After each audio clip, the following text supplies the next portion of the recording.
When was it exactly? Was it when I was severely depressed? I remember a truck full of pigs heading to the slaughterhouse. Every time the truck turned, the herd of pigs tumbled helplessly, wailing. I watched them and cried uncontrollably. How self-indulgent I was at that moment. Back then, I didn't know that one day my fate would be worse than those pigs. The roar of the crowd came. Their reflections were in my eyes. Maybe I was crying for them. Or maybe it was because the villain in the novel I was reading was just too pathetic. He was so tragic, so pitiful. The figure in the cage was the villainess, Haley. The angry crowd roared, "You wicked woman, just die. Haley, may you suffer for eternity in hell." Other curses rang out. Trash like you should disappear from this world. Haley's eyes widened in terror. The final curses pierced her eardrums.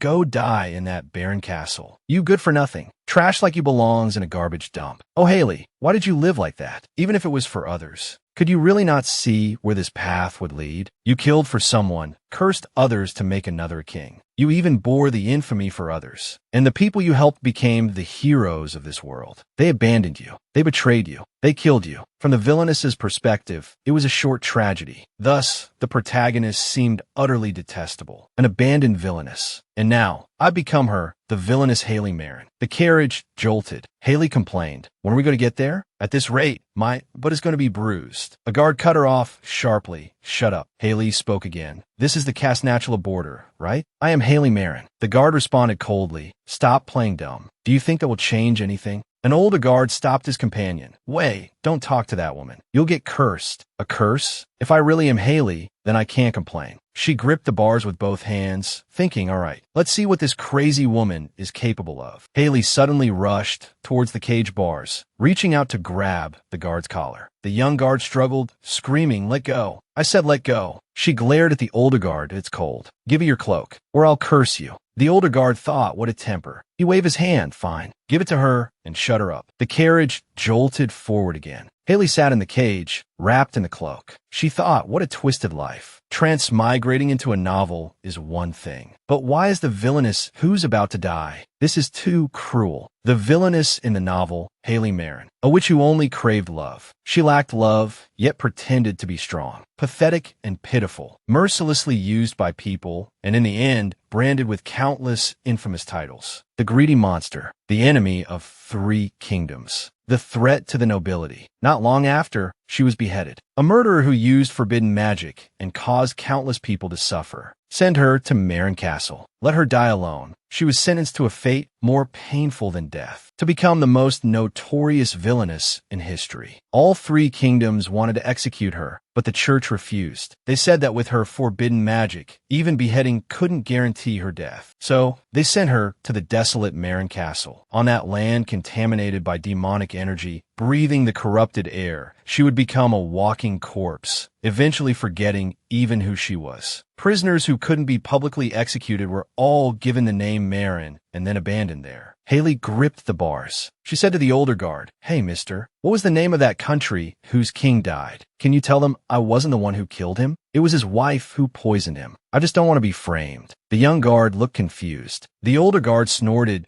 "It's useless trying to sway us. We're protected by the church." Haley demanded loudly, "Then at least give me some money before you dump me." The guard laughed. "That's hilarious. I heard you earn enough money from your crimes to build a country." Haley retorted, "That's just a rumor. I have no idea where Haley hid the money." The guards turned to leave. The older guard said to his companion, "She's going to die anyway. Within a year. I told you not to bother with her." A guard untied the ropes that were here. The carriage stopped at the edge of a cliff. Below was the raging sea. "This doesn't look like Marin Castle." Haley gripped the bars and looked out. "Hey, are we here? This is strange. There isn't even a deserted street." The original story begins after Haley is abandoned at Marin Castle. So I don't know this part. The sound of wood cracking was heard. So this is how she was sent over. A guard's voice rang out, "Haley Marin, repent on this cursed land until you breathe your last." Then the prison cart was pushed off the cliff. Another guard's voice was heard, "The Lord will watch over you." Are you kidding me? No way. Are they really going to throw me off a cliff? Haley screamed, "You bastards." The prison cart plunged into the sea. On the cliff, the guards looked down. One guard whispered, "Go to hell, you filthy murderer." The prison cart sank into the deep sea. Bubbles rose continuously. Haley struggled in the water unable to breathe. The pain was unbearable. Am I really going to die like this? Hey, Haley, how did you survive? Since you gave me your body, you should have given me your abilities too. I'm a transmigrator. Please, anything will do. A tree root extended in the water. This is it. I have to grab it. Even if I'm going to die, I'll struggle until the very last moment. She struggled to grab the root. A surge of power flowed through her. The water cleared. The demonic energy is disappearing. No, it's seeping into my body. What's happening? She felt her body being purified. The current calmed. She was pulled out of the water. What just happened? It feels like I absorbed the demonic energy. But wasn't Haley supposed to have lost her magic? Whatever. I'm alive. A voice screamed, ow. That hurts. I almost died, you know.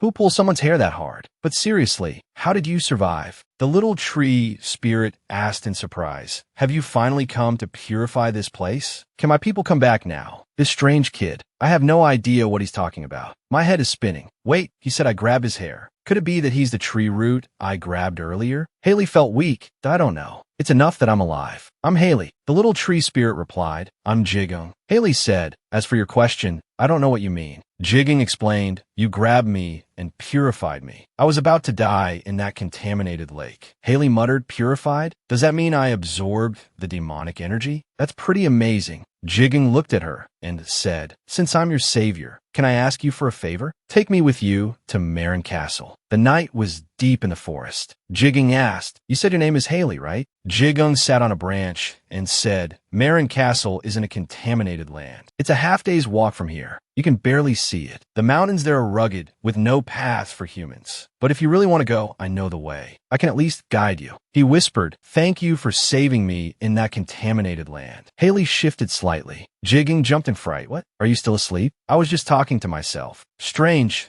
I definitely felt a gaze just now. He looked up. In the darkness, a pair of red eyes lit up. Jigung trembled in fear. How could I forget? This place is full of corpses and monsters. I slept for too long. I forgot everything. A demonic rabbit lunged. Jigung screamed, no. Help me. I'm going to die. I was just purified, and now I'm really going to die. A dazzling blue light erupted. Haley's hair turned silver white. A holy light enveloped them. A blue aura spread out. The light consumed everything. The rabbit. What was that? Was that just a rabbit contaminated by demonic energy? Because it touched that human, it was purified. Does that mean other contaminated creatures can also be purified by this person's power? Jigung stared at Haley. The white rabbit was affectionately nuzzling her cheek. Who is this person? What kind of power does she have? The tree spirit, back from the brink of death, came to a conclusion. This woman is suspicious. Very suspicious. Jigung clenched his small fists. All right. He made up his mind. To live to a ripe old age, I have to stay by this person's side. Haley woke up. She looked at Jigung.so. I'm the one who purified that rabbit. Really? How did I do that? Jigung prostrated himself on the ground. He shouted in frustration. How can you not know anything? I thought you'd be able to leave once you woke up. You little rascal. I thought you were watching over me out of loyalty. Turns out you can't go anywhere without me. Jigung said, since you know, why don't you try it yourself? Haley fell into thought. I'm all right. She recalled. First, the place where I lay. Those unusually vibrant weeds should have been crushed by me, but they're even more lush than before. And the purified burdock root I was holding. In that case, if I touch other living things. She touched a large tree. A glow of life bloomed from its base. A glimmer of understanding passed through Haley's eyes.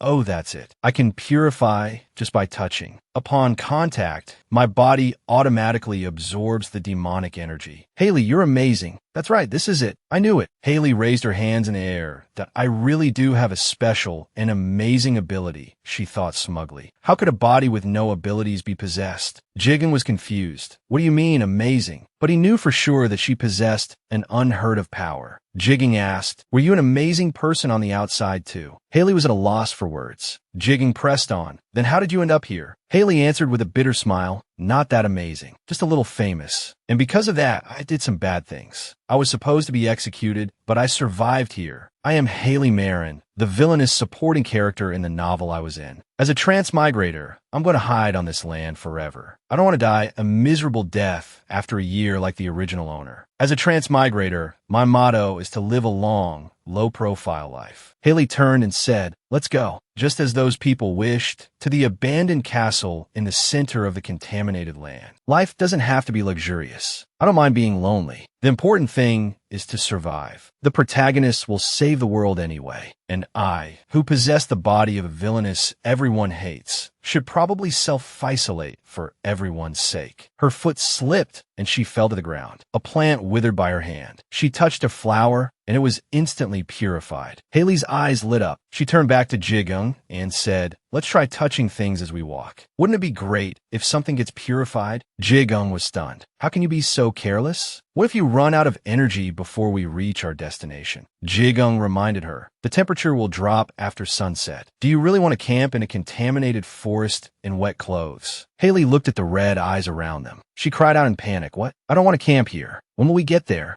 Jigung replied, "We still have half a day's journey." "Get up," Jigung suggested. "Let's go to Marin Castle first and find a place to settle down." Haley looked at him and said, "You're so smart." Jigung retorted, "You're the stupid one." Haley said, "Should I purify you too?" Jigung lowered his head and said, "I'm sorry." And so they continued through the treacherous path filled with monsters, finally reaching their destination, the place where they would live from now on, Marin Castle. The two stood before the castle. Haley let out a sigh of relief. "Good thing we made it before sunset." Jigung covered his mouth and said, "Let's hurry inside. The air outside is too bad. I feel sick." Haley was unconcerned. "Maybe it's because of all the trees, but I find it refreshing. Let's go in." Haley pushed open the heavy doors. A thick, purple demonic energy rushed out. She smiled amidst the energy, but Jigung's eyes widened in terror. Jigung trembled. He let out a scream. The inside of the castle was filled with pure demonic energy, much worse than outside. The concentration of demonic energy was suffocating Jigung. "That I'm going to die here. What's the use of a roof if the air is this foul?" So this was why Jigung was complaining. But for someone hiding from the world, this might be the best place. A glint of determination shone in Haley's eyes that I will purify this castle with my own hands. I will use my extraordinary ability to purify this Marin Castle and turn it into a comfortable place where I can live out the rest of my life. 1 year later, the sun was shining brightly. The castle was completely transformed. Haley and Jigung were strolling in the garden. Haley said while watering the plants, "What's the point of getting angry or making sacrifices? Clinging to the past only ruins the future. That's the wisdom left by the sages." You don't need a sage to tell you that. Perhaps for someone who has lived for 100 years. But life is short, and we are forced to make choices. Is Haley also repeating those foolish actions? Jigung suddenly noticed something. He pointed to a plant. "Haley, come look. It's finally bloomed. The strawberries are finally ripe." Haley's smile was radiant. The surroundings were lush and full of life. The tree spirit I picked up a year ago turned out to be a great farmer. It was fun planting strawberries with Jigung. Butterflies fluttered by, and the air was filled with a sweet fragrance. Haley laughed heartily. "I can't even tell if I'm in a novel or if I've transmigrated to a pastoral countryside." She looked at Jigung. "Hey Jigung, wouldn't it be nice if we lived here together forever?" Jigung froze. He asked softly, "Just the two of us?" Jigung's face turned bright red. He pointed at Haley. "What nonsense are you spouting? You wicked person. Stop talking nonsense and give me the strawberries you're hiding behind your back. It's hard enough to get food on this purified land. I'm hungry." Haley handed him the strawberries. "Here, eat up, you sly little spirit." After a year of purifying the withered castle, I finally understood. What I've been doing is less like purification and more like devouring. Haley caressed her stomach. "Thanks to this body that can survive on demonic energy, I haven't starved to death." Haley originally had beautiful red hair, but after purifying the castle's demonic energy, her hair turned jet black. Did the original Haley also survive by eating demonic energy? But the novel skipped that part, so we'll never know. Through daily effort, I've restored the backyard and the stone paths. But to fill my stomach, I have to walk to the edge of the contaminated zone. What a pain. Haley gazed at the black lake in the distance.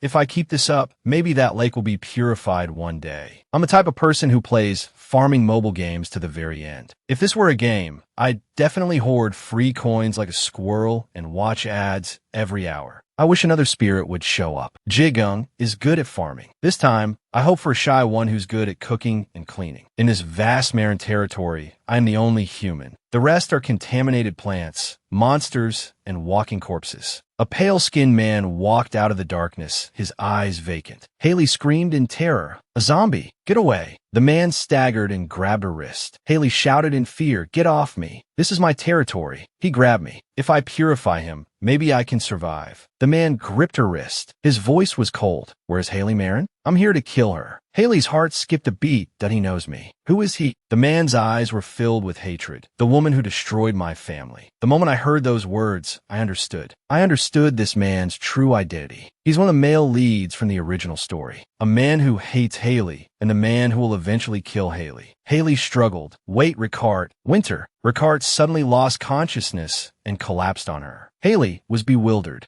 Why did he collapse here? Haley panted.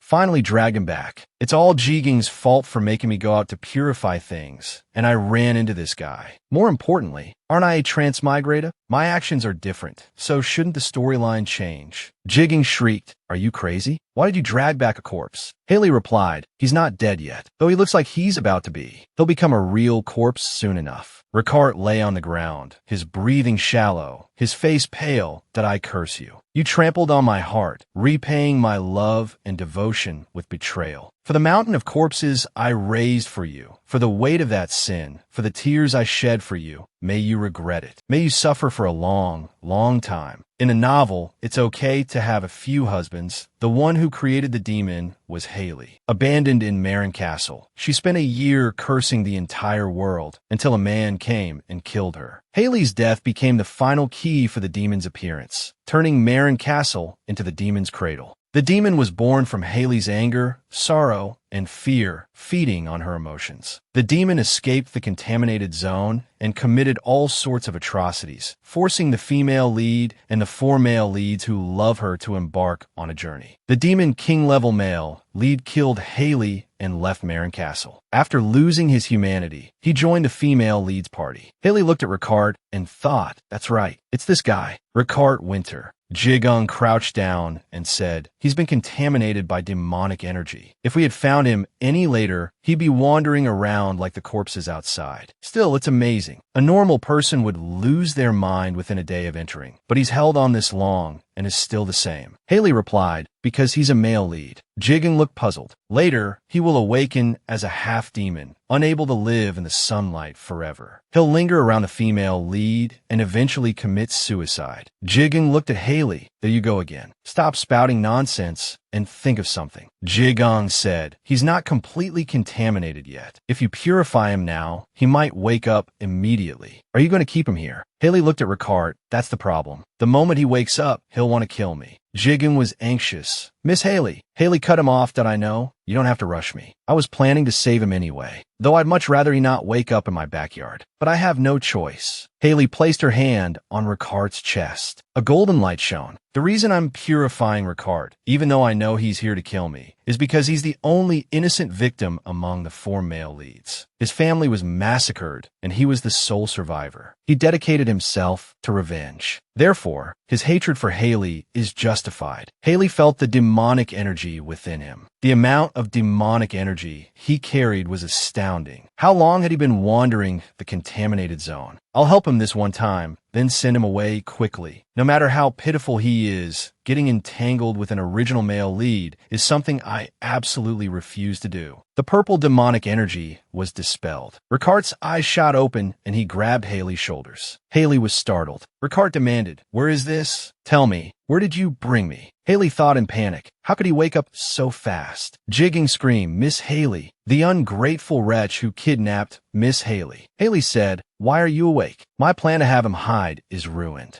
Ricard grabbed Jigung. "Did I ask this Marin Castle? What are you doing in a place like this?" Haley answered, "Farming, cleaning, cooking, doing laundry." Ricard was incredulous. "Don't tell me you live here." Haley confirmed, "Yes, that's right." Ricard asked, "Then who are you?" Haley froze. "He doesn't recognize me? Ricard Winter doesn't recognize me? This is impossible." Haley suddenly remembered that in the original story, he came to Marin Castle, killed Haley, and simultaneously awakened as a half-human, half-demon, and lost all his memories. But But this time, what if the amnesia isn't from becoming a half-demon, but a side effect of the demonic energy and purification mixing and invading his brain? That would explain why he doesn't remember anything. He's really forgotten, including the fact that I'm his mortal enemy. He's forgotten everything. A glint appeared in Haley's eyes. She smiled and said, "I'm Haley, your savior." Ricard asked, "Haley, you're the one who healed me." Haley nodded with a smile. Yes, yes. Haley thought gleefully, amnesia confirmed. And more importantly, tonight, I'm the one who will save your life again. Because the sun is about to set. Without my permission, you'd be wandering aimlessly in the contaminated zone outside. I can't give you any food, but I can at least give you a warm, soft bed. Just then, a sudden spring shower fell, as if celebrating my survival. Haley said to Ricard, "Let's go inside first." "This way, Ricard." Ricard asked, puzzled, "How do you know my name?" Haley's eyes darted. "You were muttering it in your sleep." Close call, quick thinking. A beautiful ancient castle stood in the center of the contaminated zone. For the past 100 years, no living creature has left this place alive. Measuring the level of contamination was also absolutely impossible. Ricard looked around. Marin Castle was completely different from the rumors. Any first-time visitor would be rendered speechless by this. Haley smiled and explained, curious? "It's nothing. I just have a super amazing ability." She lightly touched the glowing wall with her fingertip and ripples spread out. "I remember how hard I worked just to survive. After numerous purifications, there are now no places in the castle that humans can't go. That demonic energy that would corrode a person's body on contact is no longer a problem. What we desperately need are fire and food. However, to this day, neither of these problems has been solved. In other words, our level of civilization is still stuck in the primitive stage." Rain poured in through a broken window, extinguishing the last of the fire. Ricard asked, "Miss Haley, why did the fire go out?" Jigging turned to Haley and said, "Between the two of us, who was in charge of watching the fire?" Haley whispered, "I didn't account for the rain." Jigging roared, "I can't live like this anymore. You can't do a single thing right. I trusted you to watch the fire, and while I was out farming." He pointed at Haley and shouted, "Besides purifying contamination, what can you even do, Miss Haley?" Jigung continued to roar, "Oh, I have to do all the daily chores by myself? You can't make a fire, you can't farm, and you can't cook." Jigung continued to scold Haley. "You don't even know what's broken in the castle, let alone how to fix it." Haley whispered an apology. "I'm sorry." Haley immediately retorted, "I'll just start the fire again. Stop nagging in front of guests." Jigging pointed at Ricard and yelled at Haley, "Good point. Do you want to let our guests spend the night in the freezing cold? Make sure you get the fire started before bed." Haley's shoulders slumped. "Does that mean I don't get to sleep?" Jigung turned to leave that I'll go get some dry firewood. "Don't you dare slack off. I've been watching the fire. I never slacked off. I'm just too diligent." Haley knelt on the ground, striking two stones together. Please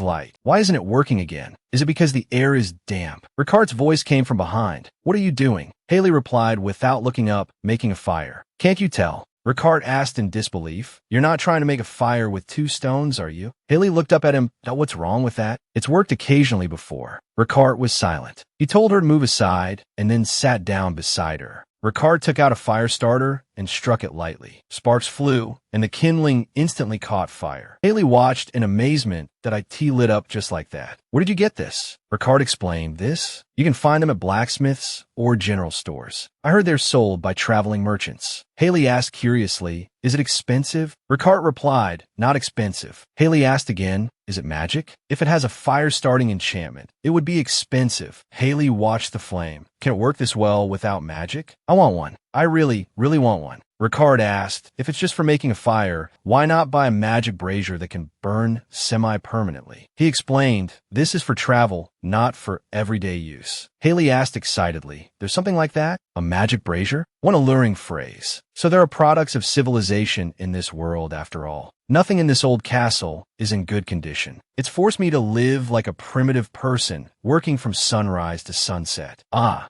Jigung, you're just in time. I was just telling Ricard." She suddenly stopped. "Wait, what's with that expression?" Impossible. Haley had never seen that expression on Jigung, even after living together for a year. Jigung smiled brightly at Ricard and said, "Mr. Ricard, is that you?" Would you like a strawberry? Late at night, Jigung was pulling at the blanket. Jigung complained, Miss Haley, it's cold. I said it's cold. Haley said, you seem happy covering yourself with my blanket. Why did you take it all? Haley curled into a ball, that you're the one who gave my blanket to that man first. And the strawberries, how many did you give him? You yelled at me for eating just one. Jigung retorted loudly. Who do you think we have to thank for being able to lie down like this? If it weren't for Lord Ricard's help, you'd still be striking stones together. Haley said excitedly, I'm not a pushover. Do you know how miserable it is to be treated differently when it comes to food? Jigung looked at her. All right, Miss Haley, I'll give you strawberries tomorrow. Now to go to sleep. Haley immediately asked, how many? Jigung's voice came from under the blanket. 5. You promised. Jigung said from the side. Are you that happy? Ricard stared at her.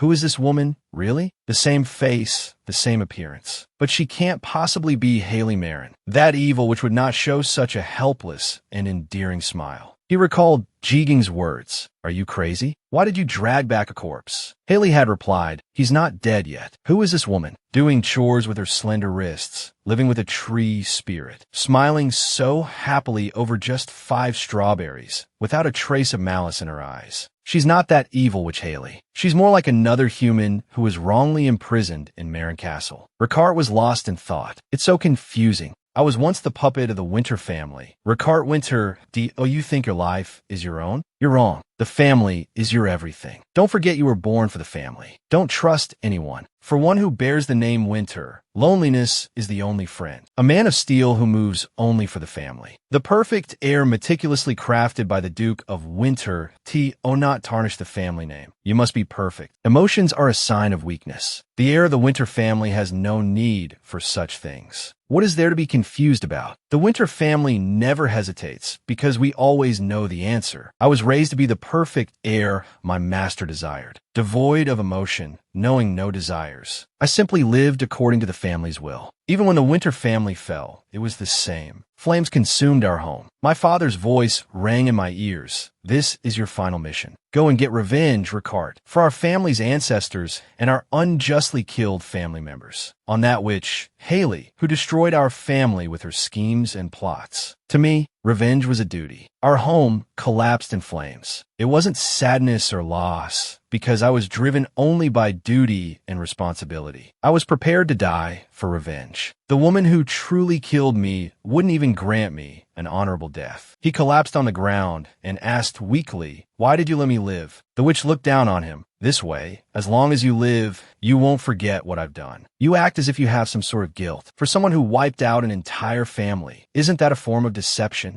Ricard pressed, what did you do this for? Did you get what you wanted? The witch sneered, that's none of your business. After that, I challenged her again and again, and was defeated again and again. As the failures piled up, the sense of duty for revenge gradually faded, until one day, all that was left was curiosity about her. It's ridiculous. I became so obsessed with the target of my revenge. For the first time in my life, I longed to understand another person. A few days later, an unbelievable piece of news arrived. The evil witch Haley had finally assassinated the king of the Holt Kingdom. She was captured by the Crown Prince of Holt and exiled to Marin Castle. The sentence had already been carried out. I couldn't believe it, that Haley could be captured by the Crown Prince of Holt. She was weakly dragged to her place of exile, a woman who seemed impossible to kill. Her end was merely exile. My battle ended so futilely. I lost my purpose in life and no longer had any responsibilities to bear. At first, I tried to live on. I tried to forget her. A man said to me, since you've never been a mercenary, why not start with a simple escort mission? I changed my name, my job, and my environment to forget my family and live an ordinary life. A day passed, a month passed, a year passed. It was only then that I realized I had nothing left. A life without challenging Haley was meaningless. For me, who was born to inherit the family, there was no self to begin with. Realizing this, there was only one choice I could make. I had to finish my unfulfilled revenge. I grabbed the reins of a horse. I'm going to Marin Castle to kill Haley and then kill myself. A roar came from behind. Catch that bastard guard. He stole a horse and ran off. That's a mercenary for you. Or so I thought. Haley shouted, Ricard, goodness, have you been chopping wood since morning? Jigung is such a meanie, making a guest do work. Ricard replied, I want to do it myself. My body will get rusty if I stay idle. Haley said, if you're that bored, you could just go for a walk. Ricard thought, what on earth am I doing? Haley said, more importantly, Ricard, do you want some strawberries? If you still have some of that jerky from yesterday, I can trade you. Yesterday, Haley and Jigung were eating the jerky. Haley exclaimed, I've never eaten anything so delicious. So this is called jerky. Ricard handed the last piece of jerky to Haley. This is the last one. Haley said happily, you gave me the last piece of jerky. Thank you. It's been a day since I arrived here. So far, I've been observing Haley nonstop. She shows her true self without any guard. I had suspected that the cunning which was deceiving me, pretending to have lost her magic. But in that body that was supposed to have lost its magic, she was openly purifying the contamination. However, the more I observed, the more one thing became clear. Haley Marin has lost her memory. Haley was savoring the jerky, this sweet and sour taste of the human world. Jigen would be so happy too. Ricard thought she's even alive, despite having completely lost her magic and common sense. This isn't even partial amnesia. Can I still consider such a woman the target of my revenge? Haley stared at the jerky in her hand. Oh my, don't let it get any smaller. Is it right to judge this childlike person who knows nothing for crimes she doesn't remember? A woman who cries while eating seasoned jerky. My life's purpose has vanished, as if that person never existed. What should I do now? Is it right to just stay with this woman like this? To sort out this confused heart, I need to observe this woman first. I must experience it for myself before making a judgment. This might be an opportunity to determine my true feelings and whether my words calling Haley a villain were correct. Ricard finished the strawberry and said, it's delicious. Haley asked, is there anything else I can help with? Ricard's appearance brought a huge change to our lives. Like the god in mythology who brought fire to mankind, he gifted us a fire starter. In our miserable lives, it instantly lit a flame. And that jerky marinated in sweet sauce. On this sinful land where salt was the only seasoning, the first taste of sweetness was like a revolution for our taste buds. And the sin of tasting the forbidden fruit was that we could never go back to the days before we tasted it. I can't take it anymore. Haley grabbed Ricard's sleeve. She pleaded, we need civilization. The three of them looked at each other. Haley shouted excitedly, say something if you have a mouth. Whether you came on horseback or by carriage. Since you could get here, there must be a road, right? Do you think just blinking is enough? Ricard replied, there's no road at all. Haley pressed, don't you have any companions? Didn't you hide a horse or a carriage somewhere before coming here? Jigging retorted, you're lying. There must be a shortcut. That's why this person was in a completely uncontaminated state when he was found. If we just purify the shortcut, go to the city won't be a problem. Ricard said, a shortcut? There shouldn't be anything like that. Haley was speechless. After listening to my moving speech, you're still going to be this uncooperative? Haley suddenly flared up that,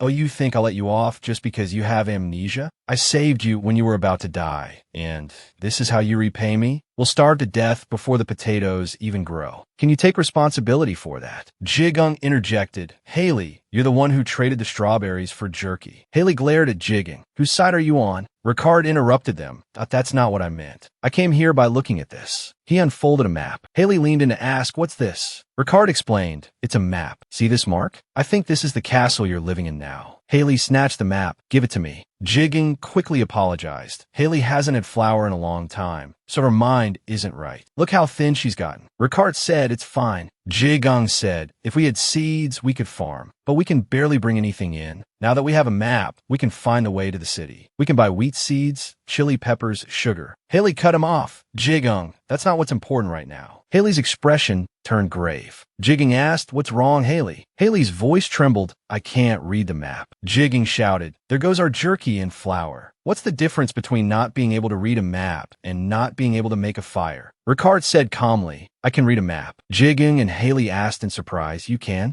Ricard replied, yes. Haley asked again, then can you ride a horse? Can you drive a carriage? Ricard smiled, the carriage? How much stuff are you planning to buy?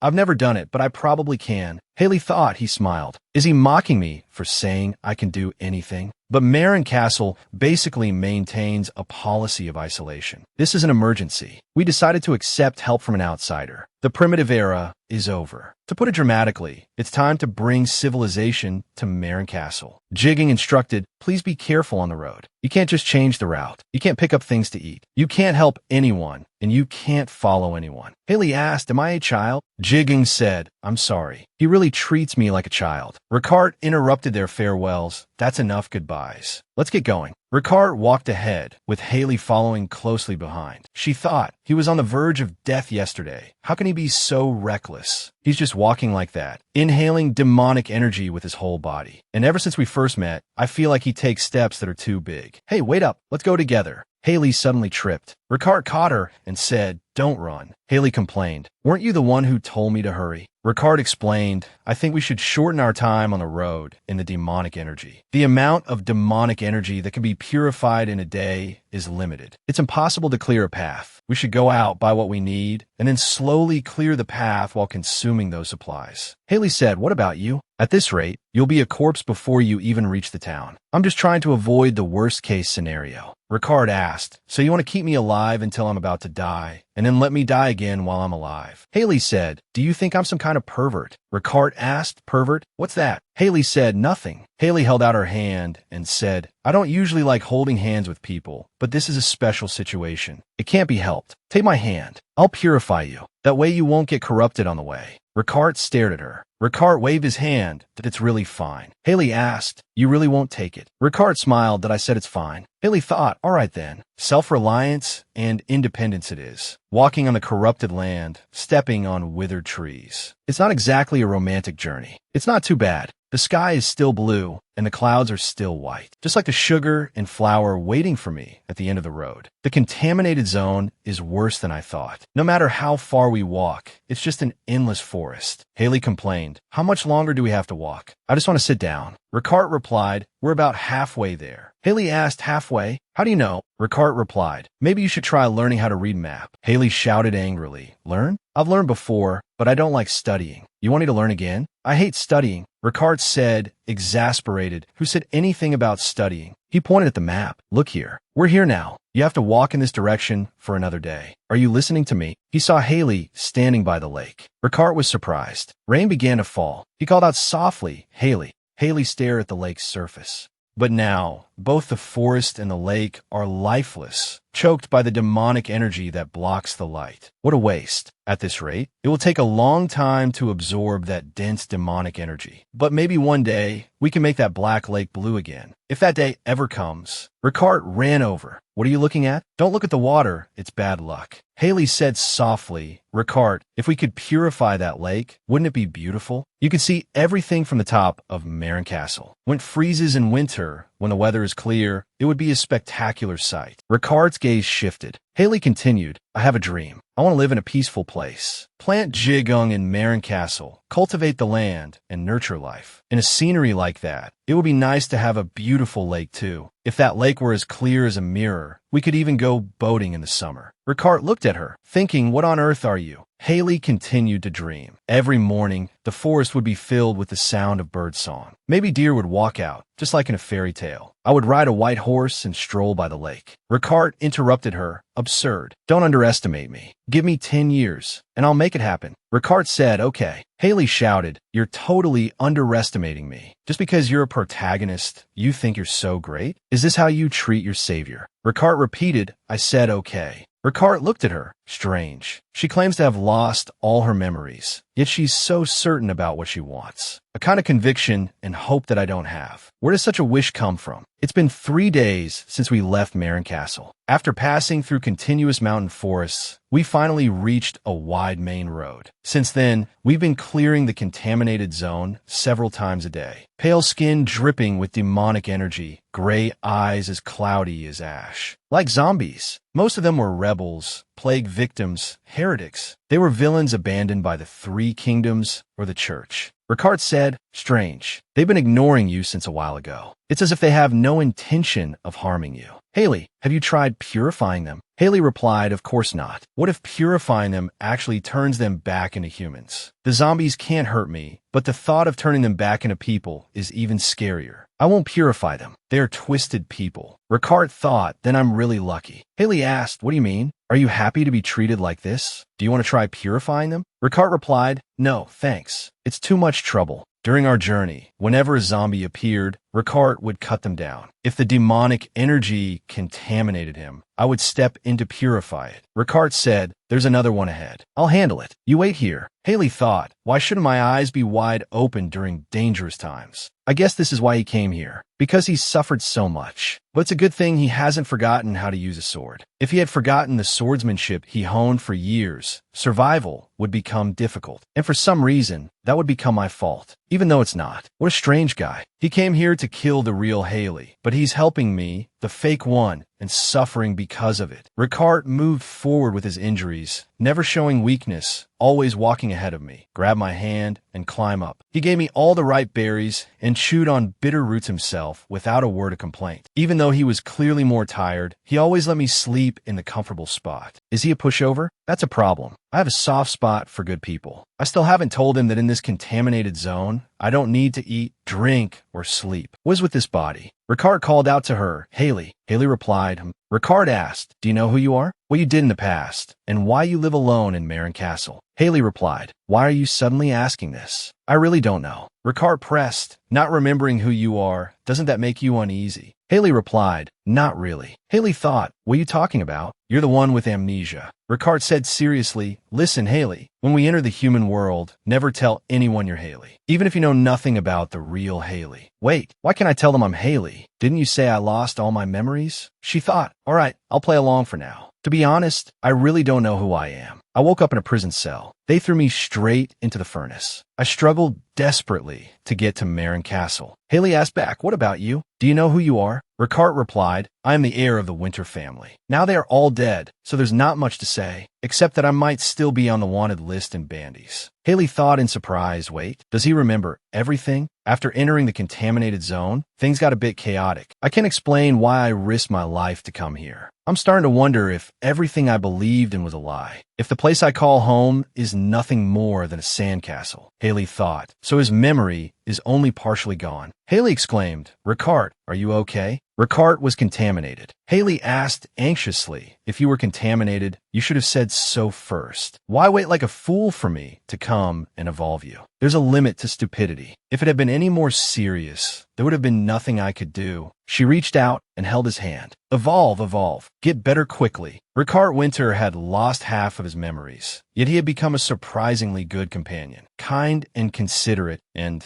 sometimes surprisingly gentle. Why would someone like him be treated as a walking tragedy in the original story? He's technically the protagonist. Would it kill them to give him a happy ending? Ricard watched Haley, thinking, even her sleeping posture is so pitiful. "You poor thing. It's a good thing I found you in time. You didn't turn into a monster, and you still have some memories left. I can still evolve you like this. So hurry up and get your life back. I will lead us out of this contaminated zone and let you live a happy life. Confess to the female lead. Start an epic romance. Or conquer this land with your sword. Just don't end up as the tragic male lead anymore." Day broke. Haley asked Ricard how much farther it was. Ricard replied, "We're here. Ahead is our destination, the production city of Selbin." Haley shouted excitedly. Finally, a shopping mall. I mean, a production city, civilization, there's really a way out. She looked at the city. But for a city, it looks pretty run down. So Selbin has a blacksmith, right? And a general store. Maybe a bakery or a clothing store too. Ricard replied, "I'm not sure about a clothing store, but it has the others. Also, remember what I told you. From now on, you can't say your name or you'll scare people." Ricard continued, "You're my sister." Haley retorted, "Do you think that will work? We look nothing alike. You said you're wanted, right? Then you can't say you're Ricard Winter either." Ricard pushed open a door and said, "Be careful. Anyway, before we start shopping, let's fill our stomachs." A waitress greeted them warmly. "Welcome. I haven't seen you two around before." The female shop owner brought over a plate of roasted chicken. Haley's eyes lit up. "That's meat, the food of civilization. It's been so long." Ricard said, "She seems to have been starving for a long time. Please prepare some food that's easy to digest." The shop owner replied, "I'll bring something soft." The table was filled with food, freshly baked bread, a pot of steaming stew, thick cuts of meat, and spices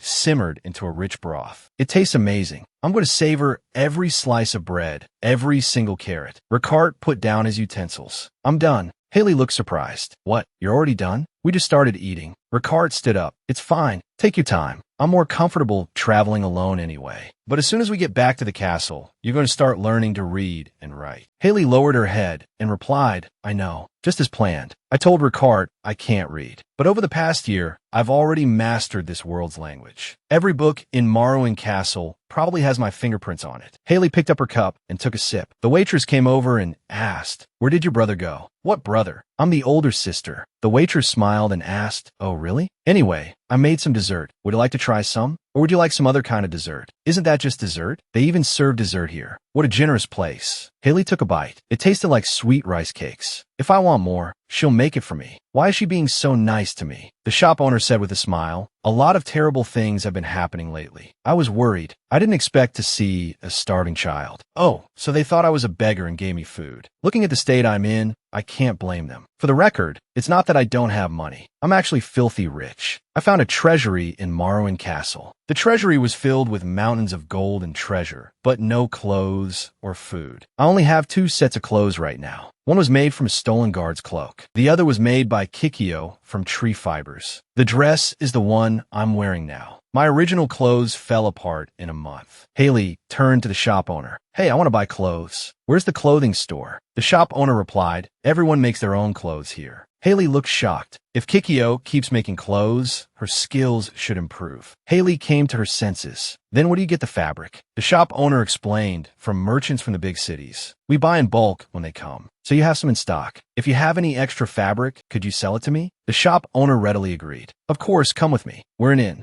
We have a lot of fabric. As they walked up the stairs, the shop owner asked curiously, Your brother doesn't even buy you clothes? Haley immediately retorted, He's not my brother. Haley continued, He just found me at the entrance to the forest. But before we part ways, I want to repay him. The shop owner interrupted her. Oh dear. The shop owner laughed. There's nothing better than money. She's so wise. I've learned a valuable lesson. Haley took out a gold coin. Then trade this for some fabric. The shop owner was stunned. Is this real gold? It looks a bit different. Haley thought, It's from 100 years ago, but it's real. I found these old coins in the Morrowind Castle treasury. Fatima bit the gold coin to confirm its quality. It's different from modern currency because it was minted a long time ago, but gold is gold anywhere. Fatima was overjoyed. Oh wow, it's real gold. I guess you're much richer than you look. Fatima immediately sprang into action. I shouldn't keep you waiting. You said you need fabric. Sit here. I'm going to give you the clothes I don't wear too. As she rummaged through her wardrobe, she said, Oh, my name is Fatima. You can call me whatever you like. Fatima went through her entire wardrobe and gave me 3 sets of clothes, as well as dried meat and almost new kitchenware. Meanwhile, Ricard returned from shopping. You're back. It must have been hard carrying all this by yourself. Ricard replied, This much is no trouble. I could tell he had carefully selected supplies for survival. Ricard spread the items out in the room. Here's the food and seeds you wanted. I couldn't get a magic stove this time, but I bought some multi-purpose oil that makes it easy to start a fire. Haley picked up a bag of seeds. Vegetable seeds. I needed this. And so much flour. Can we carry this much? Ricard looked at her and said, I'll carry it. Haley called out to him, Ricard. Ricard turned around. What is it? He seemed to be waiting for me to speak. Haley said, You've worked hard. Get some sleep. Ricard remained silent. Haley thought, You've barely slept, keeping watch this whole time. I'll clean up. Ricard saw through her thoughts. I'm not the only one who kept watch. I'm going to sleep anyway. Get a good rest tonight. We'll go to the market first thing tomorrow. I want to buy a horse there. Haley asked why. Ricard smiled, remembering what she had said. You wanted to ride a white horse along the lake. He spoke, If we have a horse, we can evolve faster too. Right? He really believes I'm going to evolve the entire lake. Yes. In fact, I planned to leave him from the very beginning. Pretending not to be able to read was also part of the plan. If he handles everything by himself, he'll wear himself out. My little wish will soon be forgotten. By then, the female lead will probably have appeared. He will meet her as fated and then fall in love. So forget about me and live a good life, Ricard Winter. You poor male lead. Forget everything that came before. Before dawn, Haley left quietly. Fatima saw her at the top of the stairs. It's so late. Where's a young girl going with so many things? Haley said he should go his own way. Fatima looked worried. This child seems strong, but I'm still worried. Wait a minute, dear. Fatima came back with a bottle. Take this. It's our inn's special seasoning. You always seem to enjoy our food, so I wanted you to have it. She gave me the secret seasoning just because I ate with gusto. Haley said softly, Thank you. This was a feeling I hadn't had in a long time. The joy of selfless kindness from stranger. Fatima smiled. Be careful on the road. This feeling is dangerous. I need to go back to my isolated life with Kikyo. Haley took out a gold coin. Thank you for your kindness, Fatima. This is for you as thanks. Fatima held her hand. Dear, you shouldn't show gold coins so easily. I won't tell anyone, but for a girl traveling alone, bad people might rob you. Even ordinary people can get bad ideas about shiny coins. Fatima's warning came after I thanked her, but I was happy. A warmth spread through my chest. Humans really are social animals. Fatima waved at me from the doorway. It was an unexpected joy, but that's all it was. If Fatima knew I was the Haley from the rumors, would she still be so kind? Of course not. At least Kikyo is waiting for me at home. He complains every day about hating to be alone. I have to get back to them. Haley walked alone in the night. A rustling sound came from the bushes. 3 men emerged from the shadows. What's a girl doing out so late? Haley froze. I was just on my way home. If I get robbed, I'm done for. My gold, I can't just lose the money like this. Kikyo is still waiting at home. One of the men spoke. It's dangerous to be out now, so stick to the main road. Another man chimed in. Take a wrong turn in the forest, and you'll be captured by an evil sorceress. Haley breathed a sigh of relief. Oh, okay. They're just villagers on their way home. As she walked past them, the lead man called out, Wait, are you going far? Do you want me to have my wife walk you home? Because it's scary here. Haley quickly waved her hands. No, really, it's fine. The man looked her over. Is that so? You're quite brave to be alone. The man handed her an herb. Then take this. It's an insect-repelling herb. The mosquitoes here are big and poisonous. Haley took the herb and said, Thank you. Are all the people in this village this nice? Is it normal to worry this much about a stranger? According to the usual tropes, there should be bandits robbing me or human traffickers selling me to a pervert. But nothing happened. Is this novel being too kind to me? Or is it because the worst person here is still my father? The sound of hurried footsteps came from behind. A voice shouted, Haley. Haley stopped in her tracks, stunned. Ricard appeared before her. Haley looked at him and said, Are you crazy? Ricard said, What? Haley said, I left you on purpose. Go your own way, Ricard. Don't disturb my peaceful life. Ricard stood frozen. An ominous aura emanated from him. Haley's voice echoed. It's a good thing I found you in time. Go live your own life. I'll take you there, so live happily. Ricard was confused. Is this a dream? An evil sorceress who hates humans, holding her enemy's hand and wishing him happiness. Crickets chirped peacefully. The scent of the forest filled his nose. This must be a realistic dream, enough to fool me. Every night, she held my hand like this. The anxiety in my heart was eased. I temporarily cast aside all my burdens and fell into a deep sleep. I would never admit something like this, even if I died. Ricard opened his eyes. He thought, now she can enter people's dreams at will.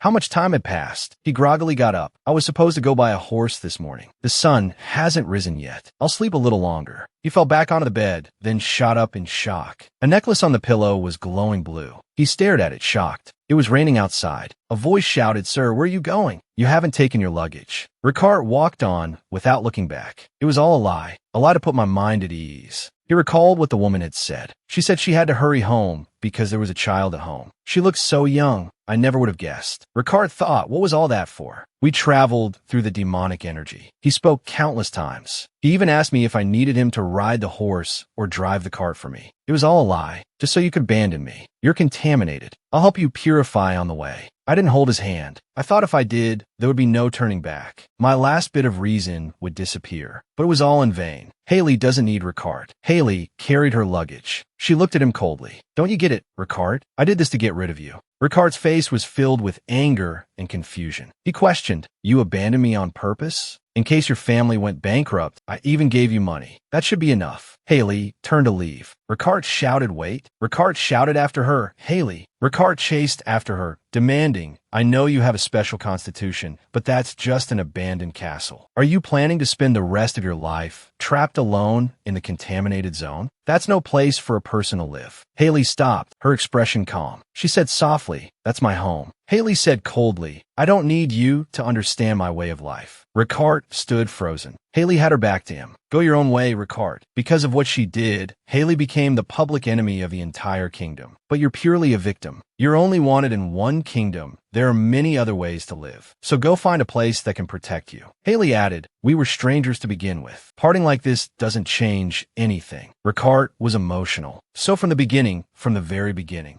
you had it all planned. You plan to abandon me. Haley thought, I never had you to begin with. Why would you say that? Ricard continued to press. So you were lying before when you said you couldn't read? Haley said, that's right. Ricard fell silent. Haley took a few steps forward. This is my final favor to you. I'll evolve you, and then you go back the way you came. Ricard refused. Forget it. Don't bother. Haley asked, is this really something to be stubborn about? If you just leave like this, something terrible will happen. Ricard grabbed her tightly. If you can run away without a care, then you shouldn't care either. Don't worry about whether I get contaminated or not. Haley looked at him calmly. It seems you still don't understand how serious your situation is. Ricard said, don't try to convince me. You don't have to evolve me, and you don't have to feel guilty. Like you said, we're just strangers. There's no reason for us to be together. Haley yelled, you'll die. I told you, you'll die from the contamination. Ricard was emotional. I came here to die in the first place, but you saved me. Haley looked at him, shocked. Ricard continued again and again. You had many chances to kill me, but you never did. Now, I don't even know if this life is still mine. Ricard called out softly, Haley, you should have just killed me back then. A gust of wind blew, swirling the fallen leaves. After the storm subsided, the two walked in silence until the dawn sky began to lighten. Haley looked back and saw Ricard right there. The contamination on him was worse. Haley thought, don't waste your energy. Give up and go back. I hoped ignoring him would make him understand my meaning. Ricard suddenly collapsed to his knees. Haley was startled. She rushed forward. See, I told you die like this. Ricard was on his knees. He cried out in pain. You're driving me crazy. Why on earth are you doing this? Haley thought, why is it that when you do a good deed with good intentions, the reward is worthless? Ricard doesn't know yet that even if his revenge fails, new happiness will soon arrive. This time, you'll meet the female lead, break free from the shackles of being half human, half demon, and finally have a wonderful, rosy romance. Haley made up her mind. I can't just watch the male lead give up on his role. Ricard was on his knees. He cried out in pain, I don't need you, and you don't need me. Haley questioned him. You can live happily outside. Why do you keep following me? Ricard answered coldly, mind your own business. Ricard struggled to his feet. Haley said sharply, you're about to die. How can I not get involved? I'm serious. I'm never taking you to a village again. Ricard fell silent. He asked in a low voice, how do you know my name?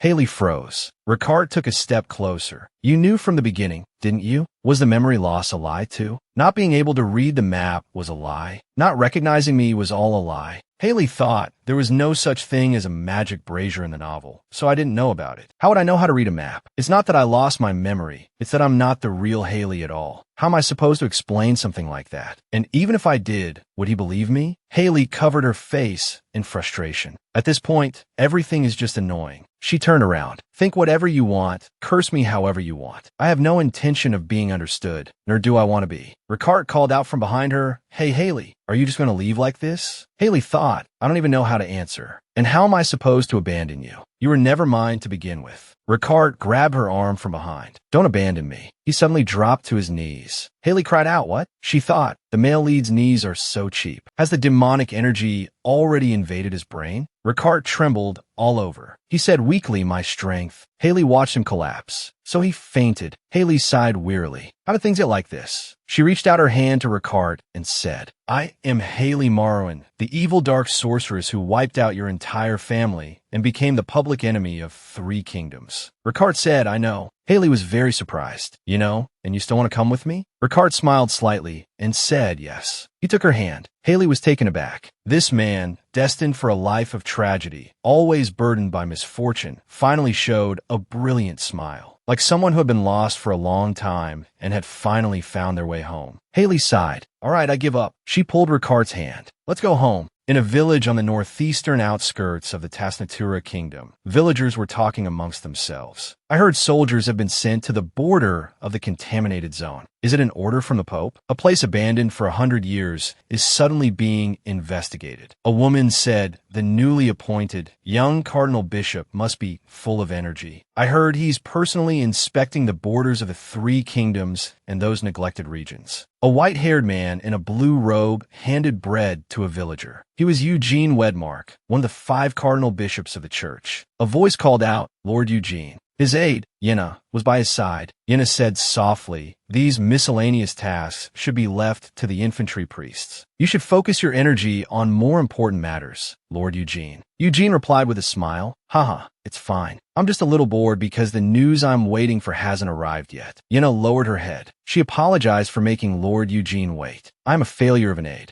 Yenna thought, "This is how the church evaluates Lord Eugene. He achieved a high position at a young age, yet he does things unbecoming of his status. When a person's status changes, the person themselves also changes. But as his aide, I know that Lord Eugene is someone who will achieve great things, because his dream is to evolve the contaminated lands and stop people from being abandoned without cause." Eugene turned and asked Yenna, "What's the situation with the investigation of the canyon?" Yenna reported, "We investigated all terrains where someone might have washed ashore, but too much time has passed and nothing remains. I also checked the list of people sighted at the northern border crossings over the past year. No one presumed to be Haley was among them." Eugene said, "I see." Yenna comforted him, "Please don't worry too much, Lord Eugene. No matter how powerful that evil witch is, it's impossible for her to have survived there." A man shouted from behind him, "Lord Eugene, Lord Eugene." Eugene asked, "What is it?" A soldier knelt on one knee and reported, "We seem to have found the whereabouts of the Winter family survivor, Ricard. He was witnessed running into the forest of the contaminated zone." Eugene thought, "Winter? Isn't that the family Haley wiped out?" He rampaged like a beast, vowing revenge on Haley. The soldier continued. Some said he looked desperate, as if in a great hurry. In a village called Selbin, a 2-day carriage ride from here. Eugene commanded, "Summon the knights." Yenna and the soldier looked at him in surprise. Eugene said, "We must go to Selbin." The little sprite of Maruin Castle, Kikyo, was lost in thought. Kikyo thought, "Our family is already so poor, it's a struggle to feed 2 mouths. I'm sorry, I couldn't just kick him out. It looks like we'll have to feed another mouth. Now there are 3 of us." Haley was worried. "I brought him here without permission. Will I get scolded?" Kikyo asked, "What about the flour?" "The flour, sugar, and butter. Please give me those first." Haley looked at Kikyo in surprise, thinking, "That's just like you. Feeding one more person isn't your top priority, is it?" Kikyo said, "Don't be so hasty. If we have a strong human, there are many things we can do. And this person looks especially strong. Maybe this will be better than just the 2 of us." Kikyo looked at Ricard thoughtfully. "But maybe not. If he's a weak freeloader, I'll kick him out." After returning, Ricard was sick for a long time from overexertion. There are no doctors here. No one knew why he was sick or how to treat it. We could only hope that as the protagonist, he had a strong constitution and would get better soon. Kikyo looked at the wheat on the table. How could he bring back wheat without asking how to grow it? What is spring wheat? What is winter wheat? How would someone like me from the big city know? But even if we manage to grow and harvest it, the problem remains. How we make flour? What we do with whole wheat? I don't know either. Kikyo sighed. We don't have a mill or a thresher here. We might as well have just bought corn. What's the use of regretting it now? All that's left is to wait to starve to death one by one. First, that big guy will die. Then you, Haley. Finally, I'll be left all alone in this gloomy castle. Haley said, "Wait, why do I die first? If I use my demonic energy, I can at least sustain my life." Kikyo asked, "I'm a fairy who has lived in a contaminated forest for 100 years, you know?" Haley said, "I see." Kikyo, are you going to use plants? Do you know, Kikyo, I'm worried about Ricard. Unlike you, I could survive on very little food. What if he starts eating normally after he recovers?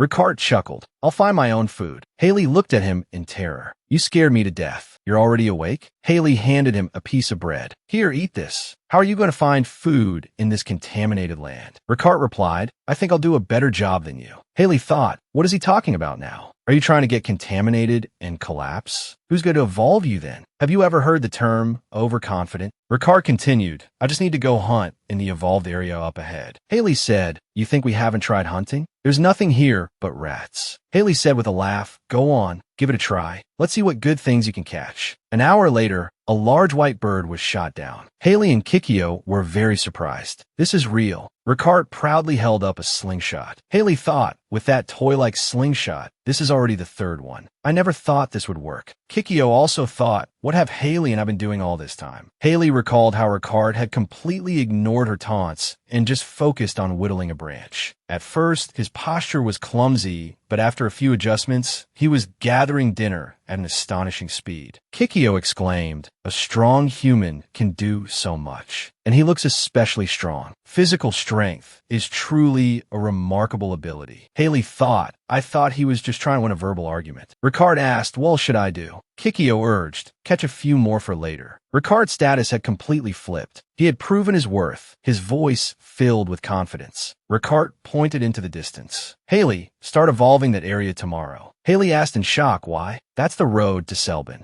Ricard explained, we need a road wide enough for at least one carriage to pass. We need to go by the butter and flour you like. Haley panicked. No, if people find out I'm still alive, I'll be sent to the gallows. If we absolutely have to buy something, I can go and come right back. But we can't build a road. Haley reminded him seriously, Ricard, you haven't forgotten, have you? I'm the public enemy of 3 kingdoms. I'm a dead person. Ricard looked at her quietly. I have a question for you. Why did you do those things? Haley thought, it's finally here. Ever since I found out Ricard's memory was intact, I knew he would ask one day. I know what he wants to ask. Why did you annihilate the Winter family? You had no grudge against them. Why did you poison the king of the whole kingdom? I really wish the real Haley were here, even as a ghost, to answer this question. All I can do now is repeat the story I remember. Haley began to speak. Because the sworn enemy of the Marquis Bandison's family happened to be the person I love. Haley continued, I was in love with a man. It was Cyril Bandison. Ricard asked, love? Haley replied, yes. Haley explained, Cyril wanted to become the heir of the family, but because he was an illegitimate son, he was looked down upon by the head of the family and the nobles. So Haley decided to perform a great deed for him to make him the heir. That was to annihilate their sworn enemy, the ducal house of Winter. Haley looked at him. A very trivial reason, isn't it? Just for love, for that fleeting, selfish emotion. So many people lost their lives. Haley watched him nervously. Will he get angry? Will he fly into a rage again and swear revenge? Haley thought, I don't want to be killed by a slingshot, but there's nothing I can do. I can't embellish the past to my liking. If the real Haley loved that bastard so much, what can I say? Ricard looked away. Cyril Bandison? He turned his head back and asked, then what about Eugene Wedmark? And Michelin? Did you want to kill them too? Ricard's question made Haley freeze instantly. Haley thought, these are all familiar names I've only read in the novel. It feels strange to hear them from his mouth. Haley spoke slowly. Eugene was my companion at the orphanage, my only family in this world. I believed Michelin was a true friend, like one soul living in 2 bodies. She thought that was Haley, not me. Ricard let out a derisive laugh.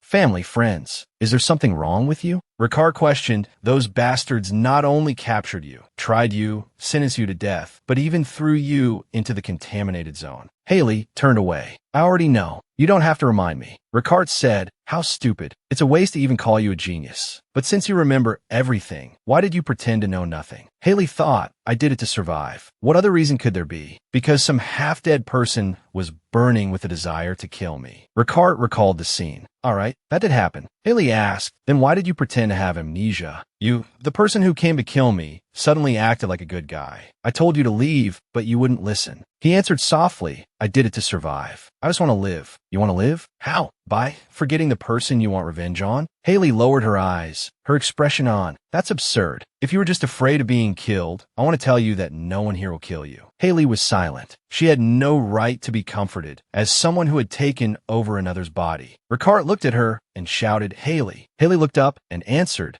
what is it? He asked with a serious expression. Do you still love him? Haley froze, her mind a blank. Still love him? The two faced each other in the woods. Who? Them? She suddenly understood. I'm not the real Haley at all. I've never even spoken to those people. Ricard said, how pitiful. Haley's eyes widened. What? Haley said in a fluster. Wait, you seem to have misunderstood something. Ricard said with a cold look in his eyes, stop acting pitiful. Just be your evil witch self. That suits you better. Haley's eyes widened in shock. Is he pitying me? I'm not the one who did those things. Haley explained. I said, it's a misunderstanding. That night, Haley sat by the fireplace. No one believed her explanation. Even Kikyo looked at her with pity. Kikyo said Haley was dumped by 3 men and then jumped off a cliff. Haley retorted angrily, no, Not a single word of that is true. She sighed in resignation. Fine, think whatever you want. There are more urgent matters right now. That is, Kikyo and Ricard were getting along unusually well. Kikyo farmed and handled the housework. Ricard was good at hunting and going to the market. At this rate, the only useless person in this castle will be me. A sense of crisis washed over her. I wish I had some life skills too, or that my evolution ability was a bit stronger. She felt a strange sensation. She wondered, what was that just now? In the darkness, a giant moth spread its wings, its eyes glowing with an eerie light. Haley said, you scared me. It's like a normal moth, but huge, almost like a bird. Its wings stared at me like eyes. Haley remembered the Tinkerbells her predecessors had mentioned, but they said they were green. This one is brown. I don't think I can beat it. I tiptoed backward. It's better to sleep in another room, even if it's colder. The moth suddenly flapped its wings. Haley whipped her head around. Why is it that bad feelings are never wrong? The moth lunged at Haley. Haley screamed, Kikyo. Ricard rushed in with Kikyo and asked, Haley, what's wrong? What happened? Haley's voice came from the darkness. Kikyo, Ricard, look at this. A purple sphere of light floated in the air, with the giant moth trapped inside. Ricard was very surprised. A moth? Haley, did you catch it yourself? Haley, surrounded by a soft glow, said yeah. But more importantly, I think my evolution has leveled up. A pillar of light broke through the forest and shot up into the sky. Haley thought, since that moth incident, my abilities have improved a lot. Now I can directly absorb demonic energy, and the range of my purification is wider. Kikyo ran over from a distance, shouting, Haley. He laughed and said, wait, do you shout such a cool slogan every time you absorb demonic energy? Haley's cheeks flushed. So what if I do? It feels heroic. Ricard walked closer and said, I never thought you cared so much about appearances. Haley retorted, the really cool part is yet to come. Now, just by extracting the demonic energy from my body like this, energy coalesced around her, forming shining limbs. I can control it as if it were my own body. Ricard said, that looks super strong. Kikyo said uneasily, Haley, you know you look like a real demon right now, right? But Ricard was impressed. He said, another convenient, all-purpose ability. Are there any other tricks? Haley nodded. Oh, there's one more that's even cooler. But for that, I need that. She stared at a spider on a tree trunk. Kikyo shrieked, are you crazy? Now you're going to evolve insects too? Haley smiled confidently. Just watch. She explained, walking through the contaminated zone, you often find creatures killed by demonic energy. They lose their life force and wander around like inanimate objects. This spider no longer spins webs to hunt, but if I directly inject it with dense demonic energy, the spider's exoskeleton hardened like armor. Its mandibles grew long like fangs. And just like that, it was revived. The mutated spider let out a sharp screech. Kikyo muttered, Haley, you really are a demon king. He raised his hand to shoot a beam of light. Haley immediately stopped him. No, I discovered this by accident. I didn't even realize I was reviving them. Ricard asked, so can you do that to wolves or people too? Haley replied, theoretically, yes. Ricard continued, if you use it on yourself, your body will become stronger and you can move freely in the contaminated zone. You could even go shopping. Haley roared, convenient my foot. Are you crazy? Turning into a demon just to go shopping? Kikyo also said, absolutely not. Ricard asked, isn't it a good idea? Haley said, it's not like that. Just because I'm not planning to build a road, you're going to protest? Even if your dream is to become a demon, I will never inject demonic energy into a human. Kikyo asked, then Haley, what about those whose humanity is questionable? Haley looked confused. What do you mean? Kikyo said, those contaminated people. If we demonize them like we did the spider, could they survive? Haley was stunned. Haley thought, I hadn't thought of that, but maybe it could really work. Ricard said, the Dryad is right. In this forest, there are many people who were dragged here and killed without cause. This might be able to save them. Haley immediately retorted, wait a minute. Most of the people thrown in here are criminals certified by the church. What if we accidentally demonize a serial killer? Ricard said with a determined look,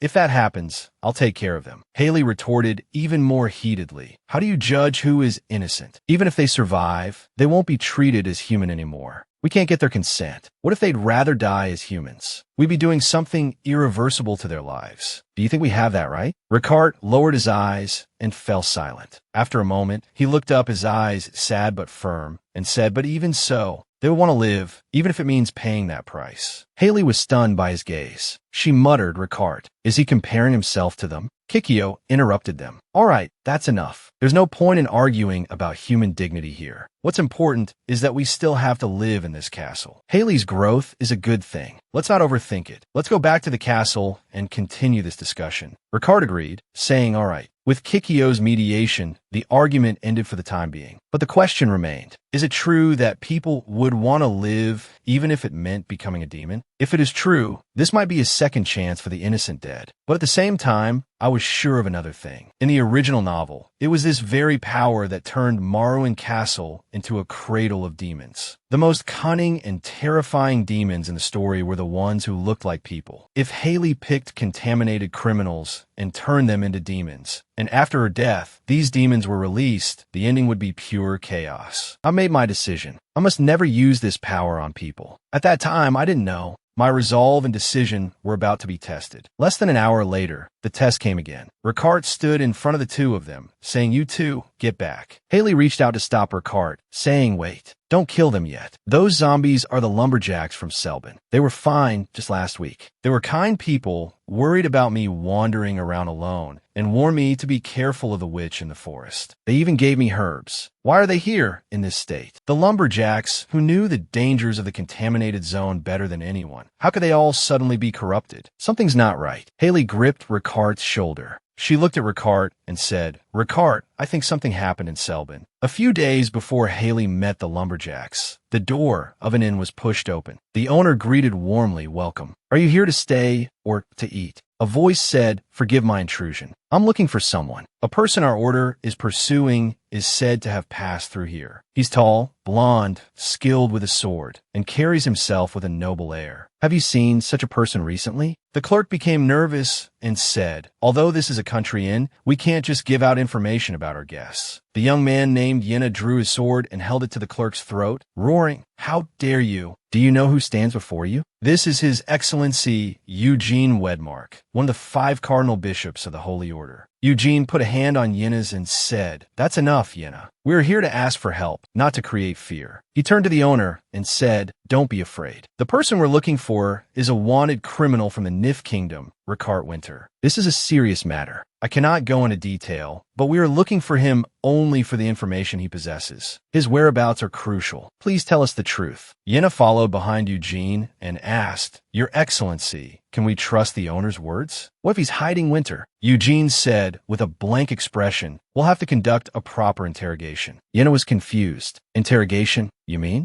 Eugene ordered, completely lock down Selbin. Find everyone who has seen Winter and his companion. There must be no oversights. If anyone is hiding something, we must expose them. Yenna looked troubled. A full lockdown? We'll need a just cause. They will surely resist. Eugene's eyes were cold as he said, we can choose our own reason. Anyone who resists will be sent to the contaminated zone for immediate execution. We cannot be hindered by pointless resistance. Yenna accepted the order. Yes, sir. I will go and gather the soldiers at once. The owner recalled he was with a girl. He said he happened to save her in the forest. The girl left alone late at night, and he seemed to chase after her in a panic. Eugene asked, do you remember what the girl looked like? The owner replied, she had long black hair and was about my height. Eugene thought, it's undoubtedly Haley. I don't know how her red hair turned black. But Ricard Winter is not the type to have the leisure to help others. Why would he chase so desperately deep into the contaminated zone? Then Haley must still be alive there. They said she was thrown into the canyon in a cage, but Haley wouldn't die just like that. I believed she could survive and go deep into the contaminated zone. I just didn't expect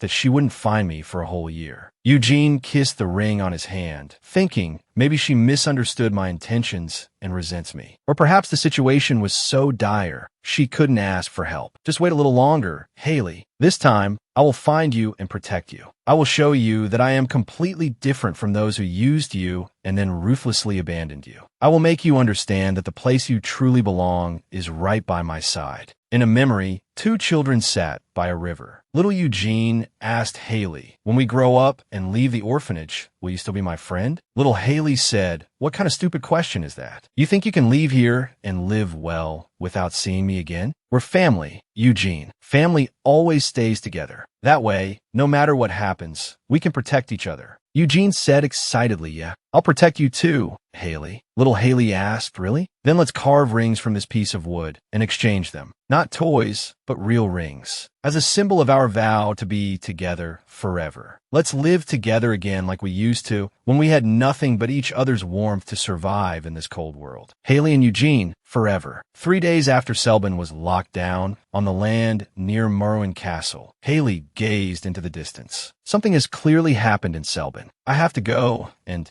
check the situation. Ricard looked at the corrupted people and said, "Are you just going to leave them like this? Weren't they good to you? Why not try to evolve them?" Haley said with a serious expression, "This isn't something to be tried lightly. What if they die while I'm evolving them? Evolving shuts down the system driven by demonic energy. We can't turn them into demons either." Ricard said, "Letting them wander like this forever, becoming a demon, or finding peace might be a mercy." Haley shook her head. "I need to understand what happened first before I can make a decision. Let's go to Selban first." Kikyo looked surprised. Right now?" He crossed his arms and said, "You're so impatient. It takes a full 5 days to get there from here. I'll stay behind and look after the crops. You two go. Something has clearly happened, so please be as cautious as possible." And so, on the 3rd day of their journey to Selban, unlike last time, we encountered a crowded group of people at the border of the contaminated zone. Haley pointed at a distant flag. "That's the flag of the Holy Order." Ricard reminded her, "Once you've seen enough, keep your head down. If a paladin finds us snooping around here, things will get messy." Haley was very shocked. "Why are people from the Holy Order here? Why are they camping out in the wild?" Ricard replied, "We have to find out. Let's wait until night to make a move." He looked back and said, "Haley, why aren't you keeping up?" In the distance was a camp. The paladins were gathered around a bonfire. Haley stood rooted to the spot. Her gaze was drawn to one person. She stared ahead. I recognized him immediately. There was no mistaking it. Eugene appeared, his figure like a character straight out of the novel. Is it because I'm in Haley's body? Eugene Wedmark, the man who used Haley to climb to the position of Cardinal Bishop. Haley muttered, "Why is he here?" Eugene was an orphan like me. I once considered him my only family. Ricard said, "We're barging in right now. No more waiting." Haley retorted in shock, "What? Are you crazy? Weren't you the one who said to wait until night?" Ricard's eyes were firm. If their commander is just some womanizer, the situation is different. Haley grabbed Ricard's arm. "Calm down. Are you going to abandon us again? If we're going to wait, then get down with me." Haley turned her head away in frustration. Just then, I felt a clear gaze from the distant ridge. Eugene stood in the camp, looking in this direction. Eugene muttered, "Haley?" Eugene looked astonished. Haley's heart tightened. "Damn it, we've been spotted. We have to leave immediately." Ricard asked, "What's wrong with you?" Haley grabbed Ricard. She shouted in a panic, "Didn't you see him? We have to go quickly." Haley looked desperate. "I can't let anyone know I'm still alive. Don't you understand?" Ricard tried to calm her. "Haley, calm down." Eugene's voice came again, echoing through the valley. "Haley." She looked up at the ridge. Haley froze. Is he crazy? How dare he shout my name like that? Eugene's eyes were cold. The soldiers shouted, "Seize them! That evil witch! How is she still alive? Who is that man with her?" Ricard pulled Haley and said, "We've been exposed. Run, Haley." As Ricard pulled her along, she suddenly laughed. An incredulous laugh. "I tried so hard to hide. How could Eugene be so persistent?" Eugene pursued them, leading his horse. He shouted, "Wait, Haley." The original story unfolded from the heroine's perspective. The whereabouts of the characters in the later stages were a mystery. It turns out Eugene was searching for Haley back then. A holy knight ordered, "Capture him. Fire arrows this way." The archers drew their bows. The arrows whistled through the air. Ricard swung his sword, deflecting the arrows to protect Haley. The holy knight shouted again, "Use containment magic. Don't let him enter the contaminated zone." Haley's eyes sharpened. "At this rate, we'll be caught." Haley looked at Ricard and said, "Ricard." Ricard asked, confused, "What is it?" Haley ordered, "Carry me and run." Ricard froze for a moment, staring at Haley. Ricard said in a low voice, "Hold on tight." He swept Haley up into his arms.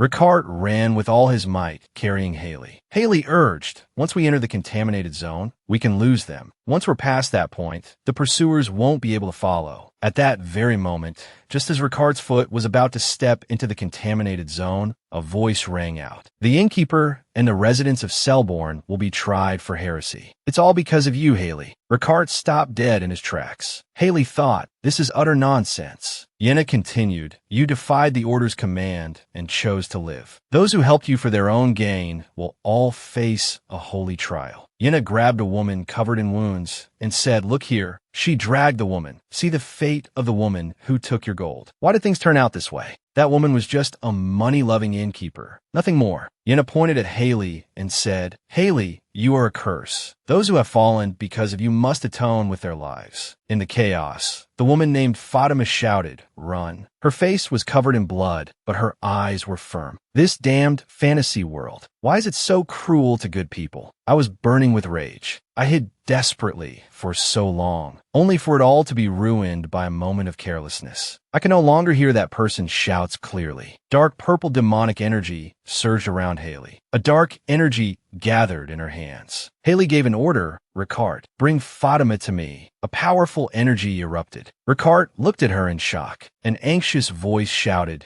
Get down the mountain immediately. The purple energy burst forth, sweeping violently, spreading through the dark forest. A man exclaimed in alarm, The contamination is spreading. Someone screamed in pain. Yenna staggered back, engulfed by the purple energy. She couldn't believe it. This is absurd. The contaminated zone never expands or shrinks unless someone is controlling the demonic energy. Haley was controlling the demonic energy. The purple torrent swirled. Yenna stared in shock. How is this possible? The sound of thundering hooves. Eugene charged out on his black horse. He called Haley's name. Wait, Haley. He spurred his horse forward, his voice desperate. Talk to me. Haley's voice was filled with surprise. Lord Eugene. Eugene looked pained. He pleaded, I know you're angry with me. Just for a moment, I beg you. I want to talk to you. Haley responded coldly. Talk? She let out a bitter laugh. You must be joking. Haley's voice was full of contempt. If you really felt that way, you shouldn't have bullied the innkeeper. Haley continued, You shouldn't have turned innocent people into zombies like that. You shouldn't have treated Haley that way from the start. Haley said sharply, Get lost. She crossed her arms, her eyes cold. Haley went on, You hypocrite. Do you have any idea how much Haley suffered because of you?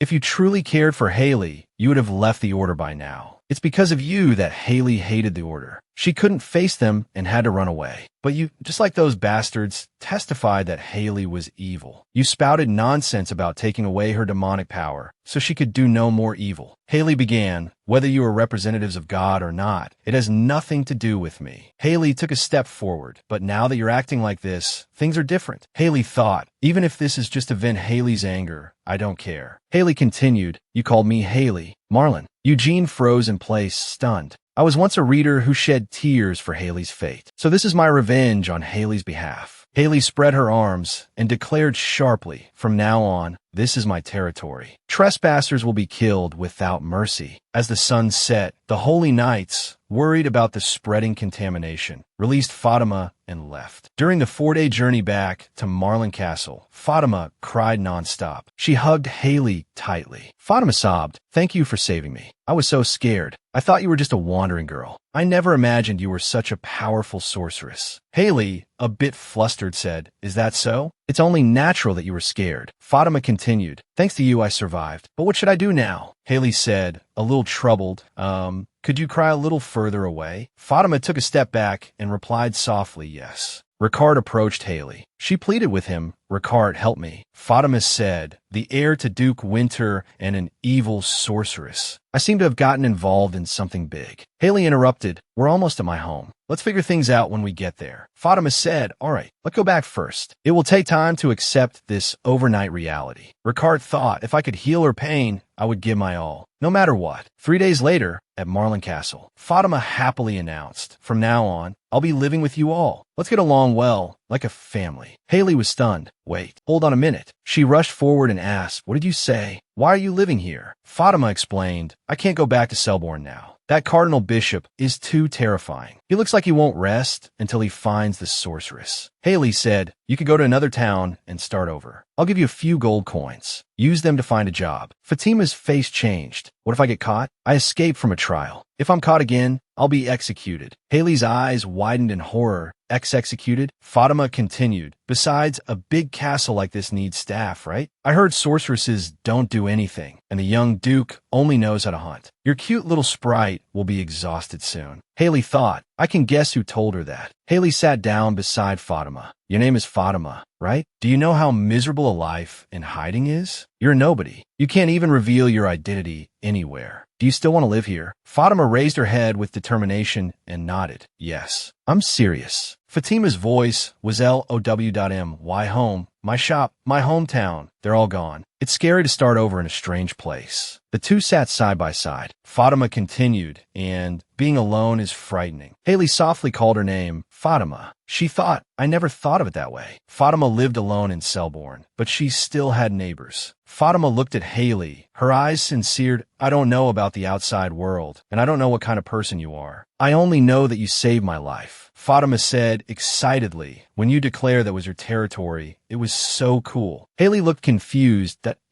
why territory? Fatima mimicked her. You said it was your land. A flashback. Haley had raised her arm and shouted, from now on, this is my territory. Trespassers will meet their death. Haley looked at Fatima, bewildered. Did I say that? Fatima nodded vigorously. You did say that, right? Haley said, that's because the contaminated zone starts from there. Fatima concluded, so you're the Lord. Haley pointed to herself, puzzled. What? The Lord? Me? She thought, I'm just a hermit with no title and no land, and suddenly I'm a lord. But it does sound kind of cool. Two white ducks quacked. Fatima ran over excitedly. My lord. Look, the wild ducks Ricard caught laid eggs. Haley thought with a deadpan expression, Fatima, you're being roasted right now. Fatima suddenly panicked. Oh no, I stressed out the precious ducks. The duck quacked angrily. Fatima adapted to life in the territory quickly. She had cried secretly for the first few nights, but she was strong and hardworking. She quickly got back on her feet. Now, she was an indispensable member of the castle. Fatima served the food, saying, my lord, Sprite, please eat. Haley took the plate. Wow, thank you, Fatima. Kikyo exclaimed excitedly, oh my god, Fatima, I've never eaten anything this delicious. Don't leave. Let's live together forever. Kikyo and Fatima looked at each other with tears in their eyes. Haley, on the other hand, complained with a look of disgust.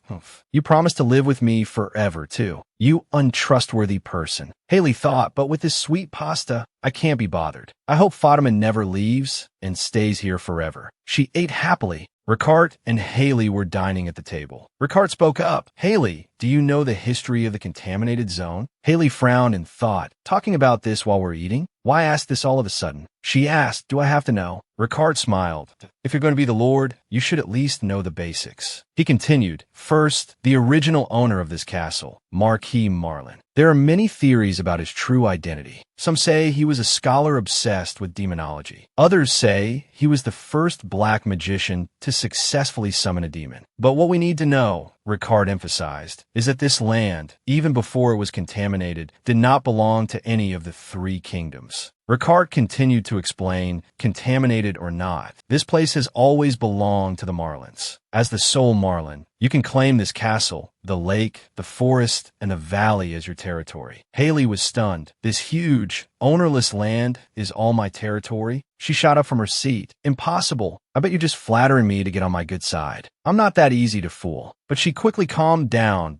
As you said, I can claim this land as mine now. Currently, the contaminated zone is a wasteland that no one ever visits. But if the three kingdoms find out I've purified this place, this land located in the center of the three nations, once it's restored, they'll send armies to seize it. By then, word games will be meaningless. Ricard affirmed her thoughts. That's right. And that's why the three kingdoms can't easily approach this place. Haley fell into thought. She remembered, in the original story, the three kingdoms were practically enemies. Holt, Casna, and Tula. The three kingdoms were constantly checking each other in the original story, with countless conspiracies unfolding in the shadows. Haley had an epiphany. Now I get it. Why this place remains Marlin's property to this day. If one side makes a move, the other two will be furious. Ricard said exactly. If they're not careful, a third party could profit from the war. To prevent this, the three kingdoms signed a treaty. The treaty states that since the contaminated zone is Marlin's property, no one can claim sovereignty over it. The order even notarized the treaty, so no one dares to be the first to break it. Haley interrupted Ricard. Wait, then why does the order dump criminals on someone else's land without permission? Why not just send them directly to the Lord? Ricard explained, to convince people that God is merciful and loves everyone equally. As representatives of God, the priests of the order cannot kill with their own hands. Haley said sarcastically, wow, should I thank them for that? She rested her chin on her hand. Thanks to this custom of illegal dumping, I survived. And because of it, I got a title and land. Haley leaned back in her chair, a sly look in her eyes. That's right. I'm a marquis now. Kikyo lamented from the side. Huh, a marquis with no tenant farmers. Not even a single soldier. Haley pointed at Kikyo. What did you say? You are my tenant farmer. Kikyo exclaimed, what did you say? Haley then pointed at Ricard, and he's the soldier. Ricard's lips curled into a smile. Fatima walked over with food, smiling. Hee, then I'll be the cook. Kikyo still looked bewildered. Haley looked at Fatima with approval. Very good, Fatima. You're an ambitious woman. The thought that everything belonged to me completely changed my mindset. From an exile with limited resources and status to a landowner. So now I can do anything. Although the situation hasn't changed, it feels completely different. Fatima sighed. It's like playing house. So much fun. Haley slammed the table. Playing house. She suddenly remembered something. Wait, what was that thing? Ricard said, the declaration of the head of house. In old noble families, when the previous head dies or steps down, the successor gathers the vassals for a declaration. It's an old-fashioned way, but the more traditional the family, the more they insist on it. Haley's eyes lit up after hearing this declaration of the head of house. She cleared her throat. Well then, everyone, I have an important announcement to make. Fatima encouraged her. Go on, future lord. Ricard also looked on expectantly. Kikyo whispered, Lady Haley, don't you feel embarrassed? Haley slammed the table hard. You think feeling embarrassed will magically get you land and a title? You idiot. Haley cleared her throat again. Now, I'm the only one here with the surname Marlin. This means I am the sole heir of Marlin. So from this day forward, I am the Marquis of Marlin. The season had turned to early summer. Fatima directed the ducks. Forward, forward. Not that way, this way. Forward. Any duck that ruins the fields will be eaten. Haley watched this while chewing on bread, thinking, why is she doing that? No matter how loudly she trains them, ducks can't understand human language. Ricard was out hunting, while Kikyo was busy repairing the fields damaged by the ducks. Kikyo laughed as she watered the plants. Haley quietly watched Kikyo talking to the newly sprouted potato seedlings. You've joined our family, so you must repay us with big, round potatoes. Got it, Haley thought. Her tone of voice is like that of a mother-in-law from the Josian era. Haley strolled in the gentle breeze. The sun was warm and pleasant. She held a slice of bread in her hand. The last slice of bread made with the last of our flour. We must now make a choice. Either return to a humble, primitive, ascetic life, or risk venturing into the outside world to buy supplies. Haley shouted, wait. Ricard laughed and urged, hurry up. If we starve to death, you'll be the only one left alive. Fatima also laughed.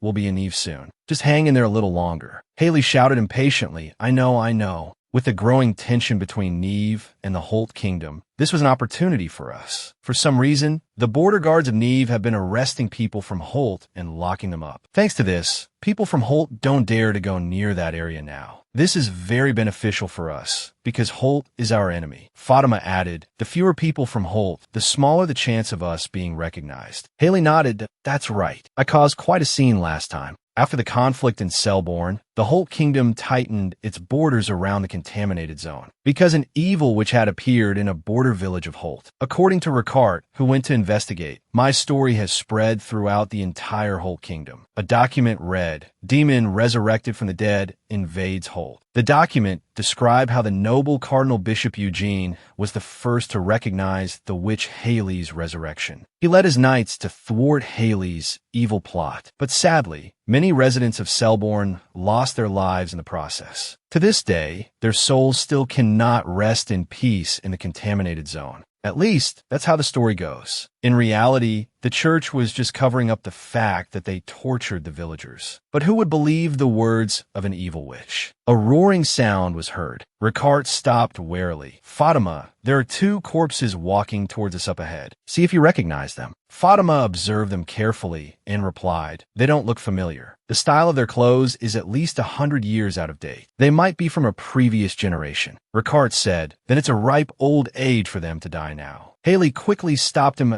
No, don't be reckless. I could drive them away. People from a century ago aren't necessarily bad, Haley thought, but now, besides the food crisis, we have another problem. If only there were some miraculous way to distinguish the guilty from the innocent. The purple light on the ground consumed the two corpses. Haley thought, but good things like that don't just fall from the sky. A voice came. You three up ahead, Holt. What is your business in Grandis? You're not from Holt, are you? Fatima answered nervously, and no, we're just looking for someone. My lady's husband had an affair and ran off with the money. Fatima continued to fabricate that my lady couldn't stand it anymore and came to catch them herself. The guard looked at Haley in surprise. Wait, he cheated on such a young wife. What a shameless bastard. Poor lady. Haley thought Fatima's acting is too good. Neve strictly practices monogamy. Exploiting this national pride was a reliable trick that even the original heroine used. The guard pondered, but you're not the one who looks like a noble. He looked at Ricard and asked, who is the man behind you? Haley thought, I knew this would happen. If anyone in our group looks like a noble, it's definitely him, not me. Fatima reacted immediately.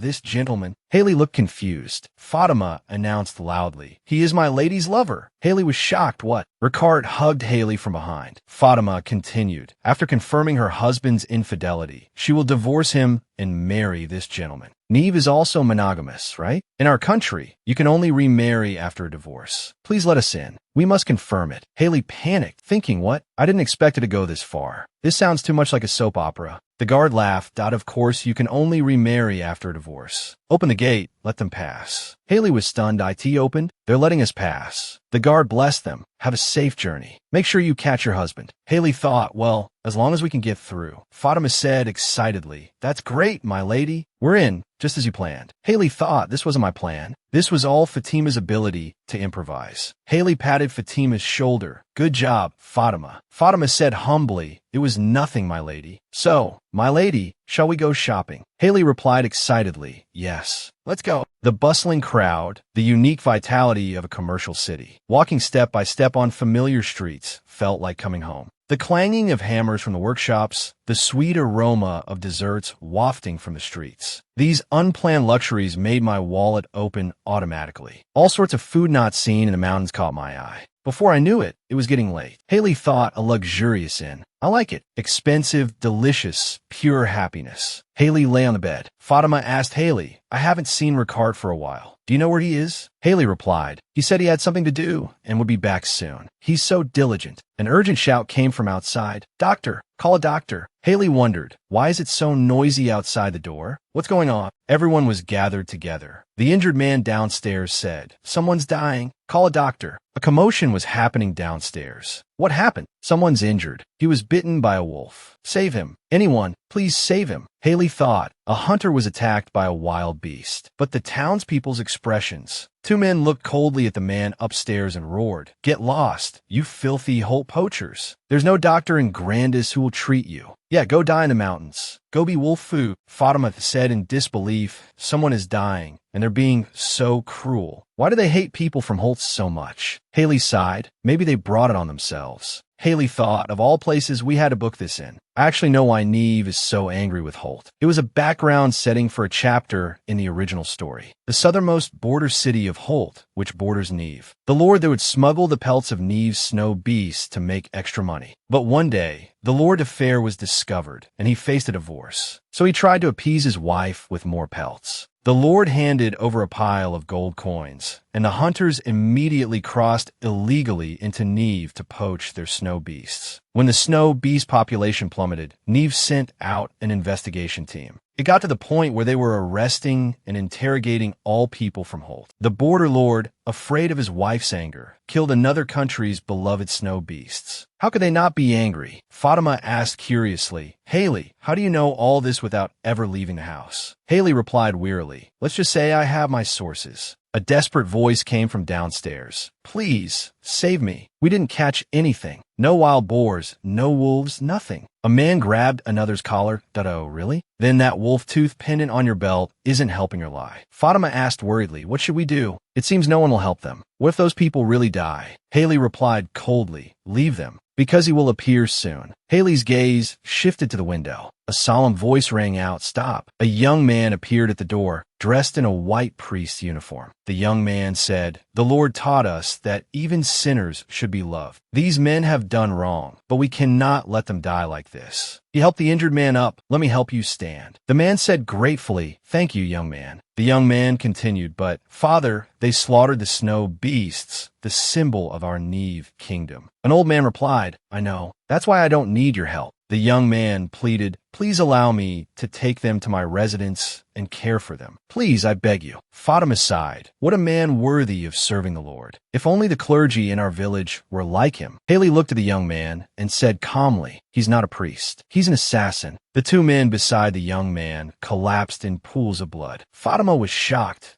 An assassin. Haley thought, "I know who he is. Snow-eyed Lengo, the deadliest assassin ever, raised by wolves." Lengo showed a wicked smile. Haley thought, "Those poachers are all going to die tonight." A long time ago, there was an abandoned child. He was so young, he couldn't even remember his parents' faces. This child, named Snow-eyed Lengo, was raised by white wolves and later became Neve's greatest assassin. In human eyes, this might seem barbaric, but the memory of running with the wolf pack in the snowy mountains was his most precious childhood treasure. His parents, siblings, and friend were always by his side. It was a happy life, until that day came. The leader of their wolf pack was killed by humans. The wolf that was like a parent to him was killed. A group of hunters, mistakenly thinking Lengo was a child kidnapped by wolves, caused the tragedy. The boy, dragged into a whole new world, resisted, but soon realized his world was now here. He could never return to the wolf pack. The boy began to hate humans. Unable to fit into human society, he fled to the underworld and became an assassin, known by the name Lengo. 10 years later, when he heard the news of the white wolves being slaughtered, he naturally came to Grandis for revenge. Haley thought, at least that's how it was written in the novel. But none of this has anything to do with me. Because Lengo will meet our dear heroine, find salvation, defeat the villain, and win the loyalty of the fierce snow beasts. I'll just enjoy a luxurious bowl here and go back to my territory tomorrow. I'm not getting involved in his shit. I was sure that's how things were supposed to be. The next day, Lengo smiled. "Oh, so you're the client. You said you need a list of those abandoned in the contaminated zone." Haley was shocked. "Why are you here? More importantly, why me?" Ricard's voice sounded,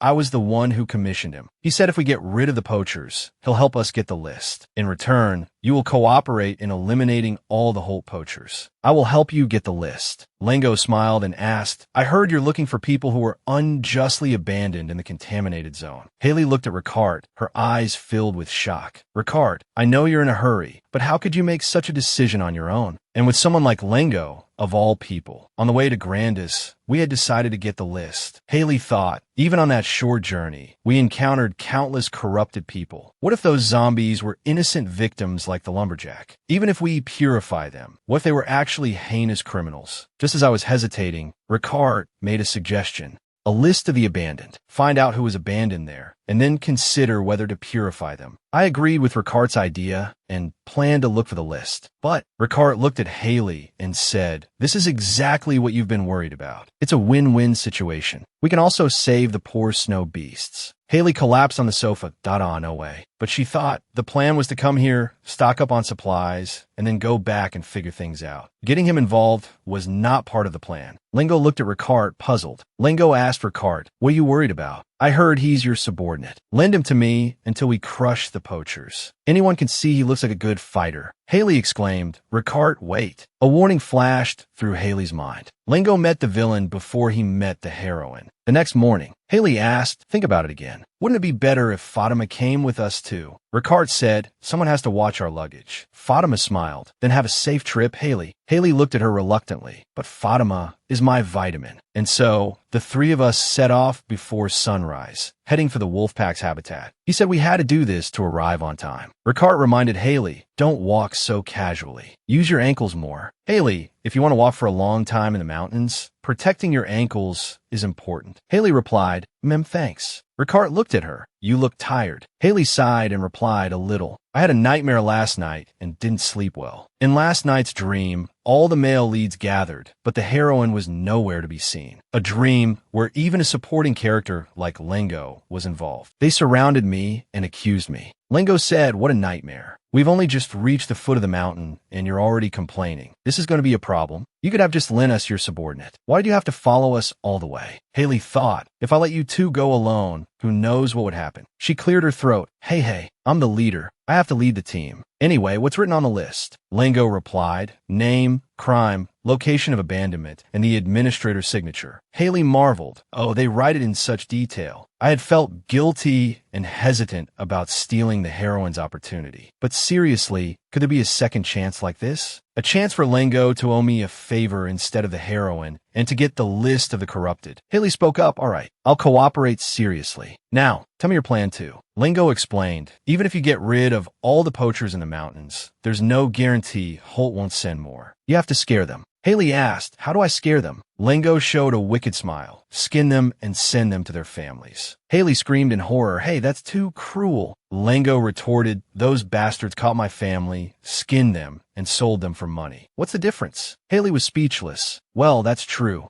But Lengo's eyes were cold. Shut up. If you're going to scream, then get lost. Haley thought, his eyes are so murderous. Good thing Ricard is stronger than Lengo. Haley panted as she climbed the mountain. Why is this so hard? In the demonic, energy-filled territory of Marlin, I can hike like this for days. Without demonic energy, I'm just a normal person. Lengo looked at Haley. Wow, that's impressive. I thought you'd collapse and give up halfway. To be able to follow us this far, my dear client, you're amazing. Haley replied, thanks for the compliment. Lengo stated, I'm not one to be stingy with praise. Lengo pointed into the distance. The poachers mainly come from that direction. It's the closest to the Holt border. There's also a path used by herb gatherers behind the valley. Haley exclaimed, wow, how do you plan to stop so many poachers alone in this vast mountain? Lengo shook his head. You can't. I'm not made of iron. If I try and fail, I'll just go kill that so-called border count of Holt. He's a high-ranking noble, so there will be a bounty on his head. It can't be helped. Haley thought, that won't be just a small bounty, it'll be huge. In reality, he can't do it alone. Because in the original story, as soon as the heroine arrived in Grandis, she met a seriously injured Lengo. While treating him, the heroine learned the story behind the snow beasts. She was actually a member of an investigation team sent by King Michelin of Holt, dispatched to resolve the issue of the two countries being on the brink of war due to the poachers. Thanks to meeting Lengo, the heroine discovered the cause of the war and successfully brought the cheating border count to a joint trial held by both countries. After that, Lengo turned over a new leaf and became a true priest of the order. He even volunteered to be her servant and do things for her. But in the original story, to create a tragic atmosphere, he eventually died like a disposable side character. My iron rule is not to get involved with the main characters, no matter what their ending is. But the deal has been made. I have no choice but to step in myself. Under the shade of a tree, Haley and Lengo sat side by side. She rested her chin on her hand, lost in thought. Haley called out, Ricard, help me catch two poachers. Don't hurt them too badly, and don't pick ones that are too old or too young. Ricard appeared from the woods. He responded calmly, that shouldn't be difficult. Ricard added, in exchange, you stay put and don't wander off, and you protect my master. The two assassins' subordinates nodded in acknowledgement. Ricard turned and left, making an assassin protect me. He's so naive. Haley shuddered, her face instantly turning pale. She suddenly realized, does this mean I'm now alone with this dangerous guy? Lengo's voice sounded, client, why are you catching poachers? Haley froze, blushing and looking a little flustered. She explained, threats don't work on those people. With just one adult snow beast pelt, they can live without worry for 3 years. Haley asked hesitantly, shouldn't life be more important than money? Lengo leaned against the tree trunk. That's only temporary. Haley thought, this guy keeps his own identity a secret, but always tries to get information out of others. Haley cleared her throat. Shut up and just watch. Anyway, if the mission failed, you were planning to kill us anyway, right? Lengo's eyes sharpened. He watched Haley quietly. Lengo spoke slowly. You know about me. I thought you were just a rich young lady full of regrets. Lengo stood up, the atmosphere growing tense. He looked down at her and asked, were you sent by your superiors? You don't look like you're from a church. Or are you a noble from somewhere? Haley smiled brightly.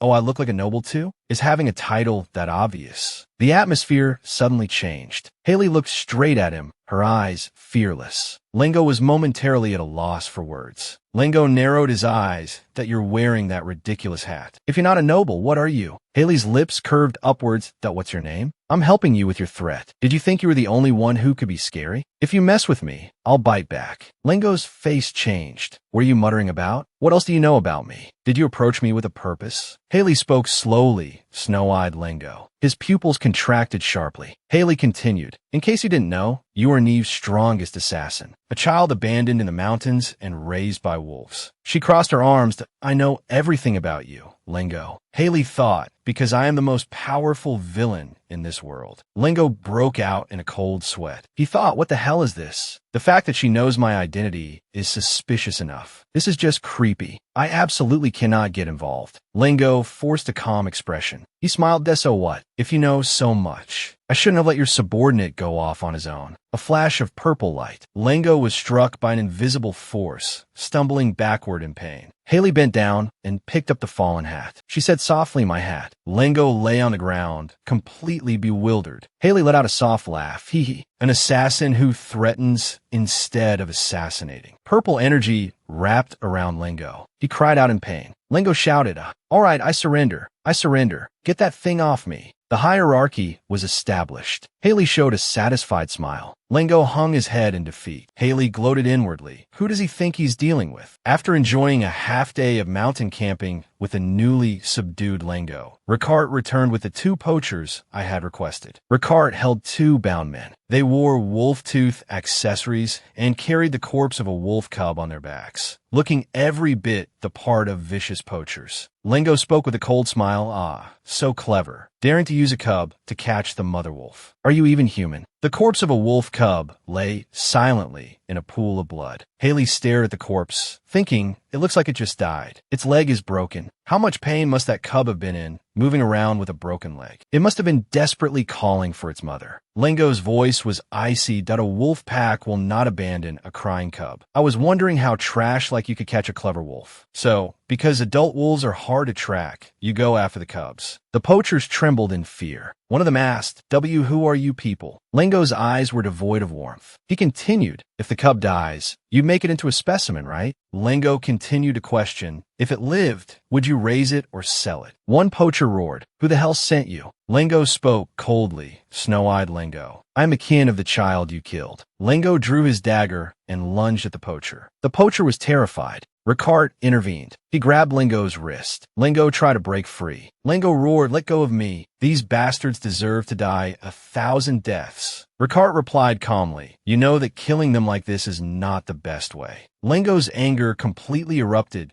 Yes, that's so. Then cancel the mission. I was wrong. Lingo's eyes turned crazed. I'll hide here forever and enjoy hunting these bastards. Yes, that's it. Lingo continued to roar. I'll catch their families, break their legs, and drag them around. That would make us even, right? In the midst of this chaos, Lingo was furious. Haley slowly walked forward. That's enough. Lingo, I told you I have a plan. Lingo turned and glared at her. What plan? You're just as bad. Haley showed a wicked smile. Honestly, you talk too much. It's time for the boss to step in. Haley turned to the poachers. You want to live, right? There's one way. The other poacher asked nervously, what way? A ball of black energy condensed in Haley's hand. She smiled that it's simple. Whoever eats this will live. So who wants to live? The younger poacher immediately shouted, me. I have a wife and kids at home. The older poacher retorted, nonsense. He's long been divorced and live alone. The older poacher pleaded, and my mother is sick. If I don't go back, there's no one to take care of her. Haley asked with amusement, oh, your mother is very sick? The older poacher nodded repeatedly, yes. Haley instructed, then you should hurry home. Ricard, release this one. Ricard untied the ropes. The older poacher looked bewildered.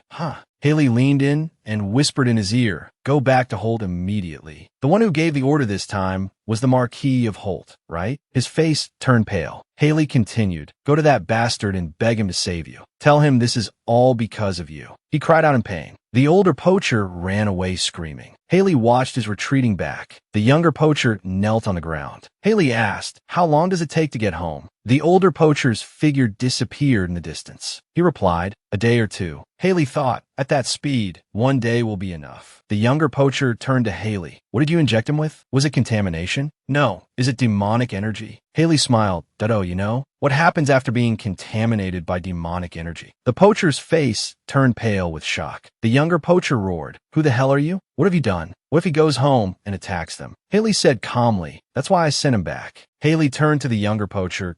Go back and tell them that the guy who ran away was contaminated by demonic energy for poaching snow beasts. The contaminated zone is spreading towards the Grandis Mountains. This is your reward. She handed him a bag of money. Tell them that getting too close will lead to the same fate as the others. The young poacher muttered in confusion. Why, but why? Haley added, if you don't do a good job, this terrifying assassin will show up and slit your throat. The poacher trembled and asked, why are you doing this? Who are you? Haley's eyes deepened. She spoke slowly. I'm Marquis of Marlin. The young poacher heard this and fled into the forest in a panic. Haley smiled as she watched him go. Haley spoke. That should do it, right, Lingo? Lingo looked dazed. A few days later, we stayed a few more days at the inn in Grandis to confirm whether the poacher I sent back had completed his mission. But Lingo was hiding behind her cart. Scary woman. So scary. Haley held up food on her fork. Hey, can't you just eat properly? Haley thought, looks like my threat was too effective. Lingo asked nervously, why are you concerned about my food? Did you put demonic energy in it too? Haley roared, how could I? She explained, I've already said it. When a second poacher went back, I marked him with demonic energy. The first poacher will be contaminated and lose his mind in a day or two. The second one will take twice as long. Rumors will spread like wildfire. Since it's related to demonic energy, the Marquis of Holt will have no choice but to report it to the church. Poaching is a serious crime, and their crimes will also be made public. Lingo asked, do you think the world will follow your script? What if the church sends a bunch of holy knights to investigate? Haley said leisurely, that would be for the best. Lingo was shocked at what's so good about that. Haley continued to explain, you should know that the kingdoms of Holt and Neve are on the brink of war over the poaching issue. With holy knights present, who would dare to send troops? Even poachers won't be able to get close. Forget catching snow beasts. They won't even be able to catch a rabbit. Lingo had a realization that, is that so? Haley thought, if the plan goes smoothly, the only one who loses out is me. Because I never intended to come to Grandis in the first place. Oh well, it's not like I was planning to live a clean life anyway. Fatima rushed, IN.MY Lord. The Marquis of Holt has sent an envoy to Grandis. They reported to the church that the contaminated zone is spreading towards the mountains and requested cooperation. Haley asked, what did the Lord of Grandis say? The maid replied, he told them to get lost. How bold. What the Lord of Grandis actually meant was, if you want to cooperate, first admit to the poaching, you bastard. This way, the Marquis of Holt wouldn't dare to act rashly. Haley thought, having done this much, the mission is complete. What happens next, whether the two countries go to war or the holy knights are dispatched, has nothing to do with me. Haley said to Lingo, hey, bring me the list. If you break our deal, I'll turn you into one of those poachers. Lingo was silent for a moment. He replied, I keep my promises, but I need a little time. After those words, time passed quietly. Lingo handed over a document. Here you go. Haley was a bit surprised. You got it so quickly? To be honest, did you have it from the start? Or is the church's security that bad? Lingo retorted excitedly. How could that be? Do you think it's easy to sneak into the church? This is all thanks to my outstanding skills. Haley smiled. All right. She thought, even if the document is a forgery, I can't verify it now. I can only choose to believe him. Anyway, since he worked hard to get it. Haley held out her hand. She smiled. Good work, Lingo. Lingo stared at her hand, stunned. Lingo jumped back abruptly. You want to kill me to silence me, don't you? Lingo shouted excitedly. What a terrifying woman. I was just praising you for a job well done. Haley put her hands on her hips. Your identity can't be exposed either, right? Weren't you planning to kill me to silence me too? Lingo denied.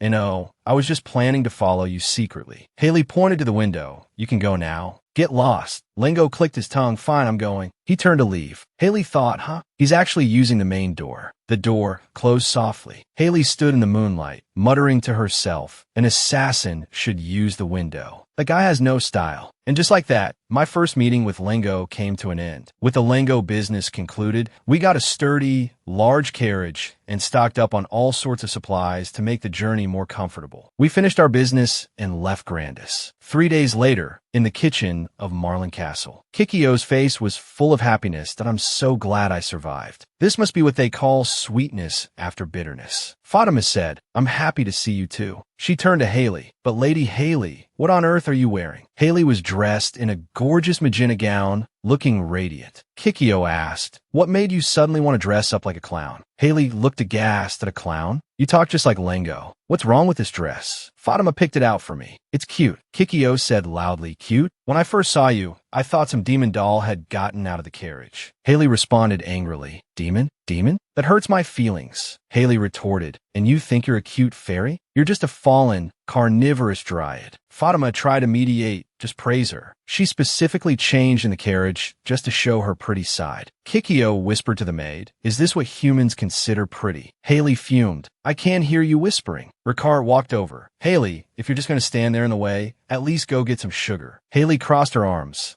I'm mentally and physically exhausted. I'm not in the mood to work. Ricard urged, Haley, don't be like that. Wait, where are you going? Haley stormed out. How dare you make the Lord do work? She went into the study alone and placed the document on the desk, sighing deeply that I made an excuse to leave, but it wasn't entirely a lie. The list of those exiled to the contaminated zone arrived faster than I expected. I have the list, but I'm not sure if I can do it. Can I really restore them to their original state? The human body is fragile. One wrong step could lead to biological death, or they could turn into a demon like the spider before. The weight of responsibility and fear pressed down on my heart. But I'm the only one who can do it. I'll find a way. I must practice extracting the demonic energy as if pulling out a single strand of hair, using my own body to practice. For some reason, the demonic energy is completely harmless to me. It was difficult at first. If I don't concentrate, my mana will break or dissipate. I failed many times, but I stubbornly tried again and again. Eventually, I succeeded in forming a long black thread. It wrapped around a thick blood vessel and then returned to my body. Now, I have to make it thinner and longer, turning it into countless threads that branch out like tree limbs. Only then can I control him as I please, just like my own arms and legs. From that day on, I focused on my evolution practice until nosebleeds became a common occurrence. Fatima called out, Miss, where are you going again? Haley replied, to purify my mana. I can control my mana more precisely than before. Kikyo watched Haley's retreating figure and asked, why have you been acting like someone's chasing you lately? You'll collapse if you keep this up. Haley's voice came from distance. I won't collapse. I'll be back soon. Time passed like that, and the season turned to summer. The crops Kikyo had carefully tended bore fruit. Haley turned back with a brilliant smile.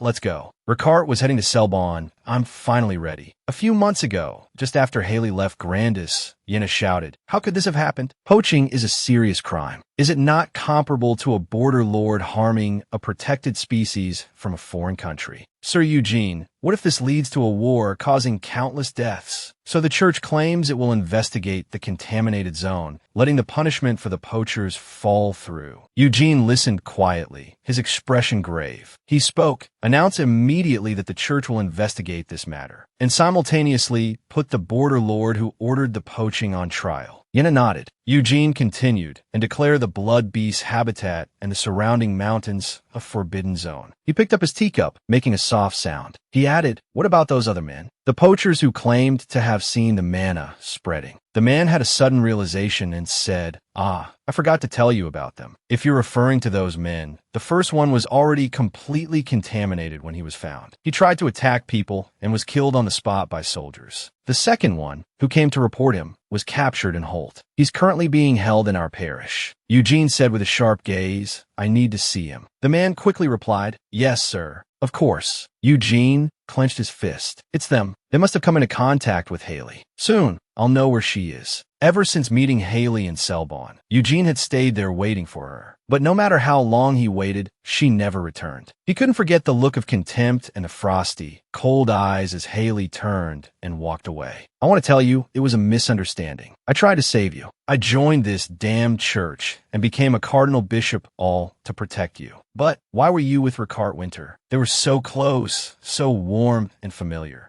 Ricard Winter is supposed to hate Haley. He's a beast who lives only for revenge. Eugene's expression was grave as he fell into thought. Yenna entered and said, "Sir Eugene." She reported, "There's urgent news from the Holt border," pointing to Neve. The Holt border lord reports that the manna from the contaminated zone seems to have spread, crossing the border into the Grandis Mountains. He is very concerned about this. Eugene asked. Neve remained silent, yet Holt is the one to first express concern over the damage to another country and even offer help. Yenna replied, "It is indeed suspicious, but the spread of contamination is a fatal problem for everyone in the border regions." Eugene suddenly paused. "Wait, the manna from the contaminated zone has spread? This has never happened in history, except for Haley, whom I met in Selbon not long ago. Haley is in Grandis." Eugene stood up and said, "I'm leaving 2 paladins and 12 soldiers to watch Selbon. The rest is up to you." Yenna looked surprised. "Sir Eugene." Eugene said, "I'm leaving for Grandis immediately." An attendant led the way. "This way, Sir Eugene." Eugene replied, "All right, thank you." Lingo thought to himself, "It's just as that woman said. The Lord is on trial, and the snow beast habitat has been made a forbidden zone. The church rarely moves this fast, but by the time they arrive, they'll only find a corpse. The timing was perfect. I just killed that good-for-nothing in the Grandis prison. The church might strike first before the second poacher dies from the contamination." Haley's voice echoed in his mind. "I end that situation. Lingo, you must protect the client's identity to the very end." Lingo showed a slight smile and said, "What a terrifying woman. But it's been a long time since I've had a client I liked this much." He looked around. "Anyway, thanks to the Cardinal Bishop's visit, there are knights everywhere. So where to next?" Lingo walked alone on a stone path. "How about a food tour this time? There's a village in Holt where the inn's food is said to be amazing." Where was it again? He had a sudden realization that, I remember now. It was in some remote mountain village. Right, it was Selbon. Sunlight filtered through the forest. Haley unfolded a map, her expression puzzled. Ricard stood behind her, watching quietly. The contaminated zone was vast, and there were many contaminated humans. In a place like this, the chances of running into the same people were minuscule, and they were constantly on the move. So we decided to narrow our search area and look only around Selbon for 10 days. A few men suddenly appeared from the woods. Haley shouted in surprise, "Oh, you're still here." Fortunately, the loggers were still standing there. It was the exact spot where we last met them that we're lucky. Ricard said,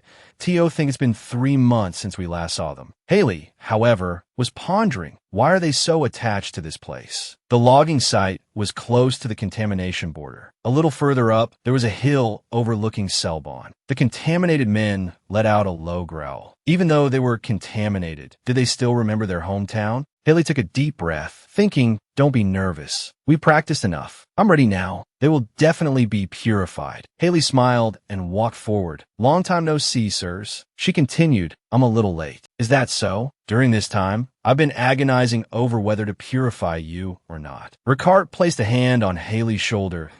"My life's motto is to live as if I'm ready to die. But the more I think about it, the more I hate seeing you all abandoned like this." Haley looked at the man. "You warned me to be careful, didn't you? If you hadn't been kind to me that day, you wouldn't be like this now. So I'm here to help you." She placed her hand on him, and a beam of blue light enveloped them. "It's all right now." A dazzling light swept through the entire forest, restoring the contaminated to their original state. It was a mentally taxing and arduous task. Haley held his hand. Every wisp of mana had to be drawn out without a trace, while not harming the body in the slightest. This process had to be repeated 3 times. One man covered his mouth in shock. Another was in tears. He whispered in awe, "Finally, we managed to bring them all back." The man trembled. He cupped Haley's face and said, "I can't believe it. Miller, you're back too." One man shouted excitedly, "This is great. This is truly great. Miss, thank you so much." Another rescued man collapsed on the ground. It had been the most terrifying experience of his life. Haley smiled, thinking we really did it. We didn't leave a single one behind. The worries of the past few months had paid off. She was on the verge of tears, but the joy lasted only a moment. She shouted no. I said no. "Why are you all being like this?" A heated argument ensued. The loggers insisted on repaying her. "How can we just let our benefactor leave? Why bring up the law now?" If it weren't for you, miss, we'd all be dead. Even if we have nothing, we want to give you everything we have. Please come to our home. My wife has some gold saved under the kitchen floor. Haley shouted, I'm already very rich, right, Ricard? Ricard said, Haley's only asset is money. The man said, how about I give you my house deed? Haley immediately refused. Do you know how high the property prices are in Selbon? Haley turned and said, that's enough. There's nothing more between us. Just help us get out of the contaminated zone.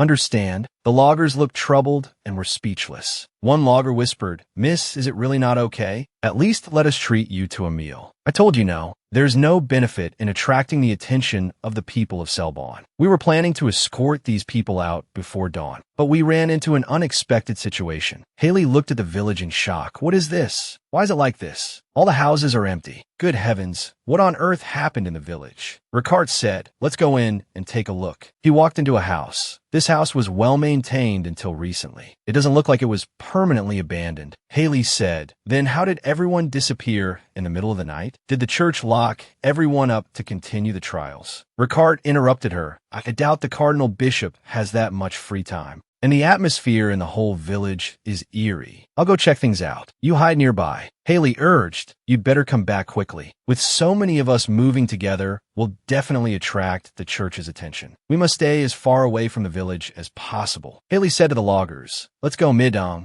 As we circled back to the village entrance, the sound of hurried footsteps approached. Ricard shouted, run, Haley. Haley turned an alarm. What? How did you get back so quickly? Run. Into the contaminated zone. Ricard was covered in blood, running in a panic. Haley was terrified and asked why. Why is he running towards me? So fast. It's terrifying. Why is there blood on your face? Ricard pulled Haley along as they fled, saying, it's not my blood. Something happened in Selbon. It seems the church might be involved. Haley pressed, what happened? Ricard answered, a paladin turned into a monster. Selbon was destroyed because of it. The church's other paladins and all the soldiers were mobilized to suppress him. I think that's why they locked everyone in the temple. They have to hide the fact that a paladin blessed by God turned into a monster. Haley shouted, are they insane? If even the paladins can't stop it, everyone in town will be slaughtered. What about the monster? Do you think the church's forces are enough? Ricard replied, the monster seemed to get stronger by killing its fellow paladins and absorbing their power. So I cut off its head. Everyone in the church saw it. Run. Haley said in disbelief, my God, what a fate. But are you sure you killed it? Ricard answered, I'm sure. I severed half of its neck. Haley looked back in terror and said, then what's that thing chasing us? The loggers screamed in terror.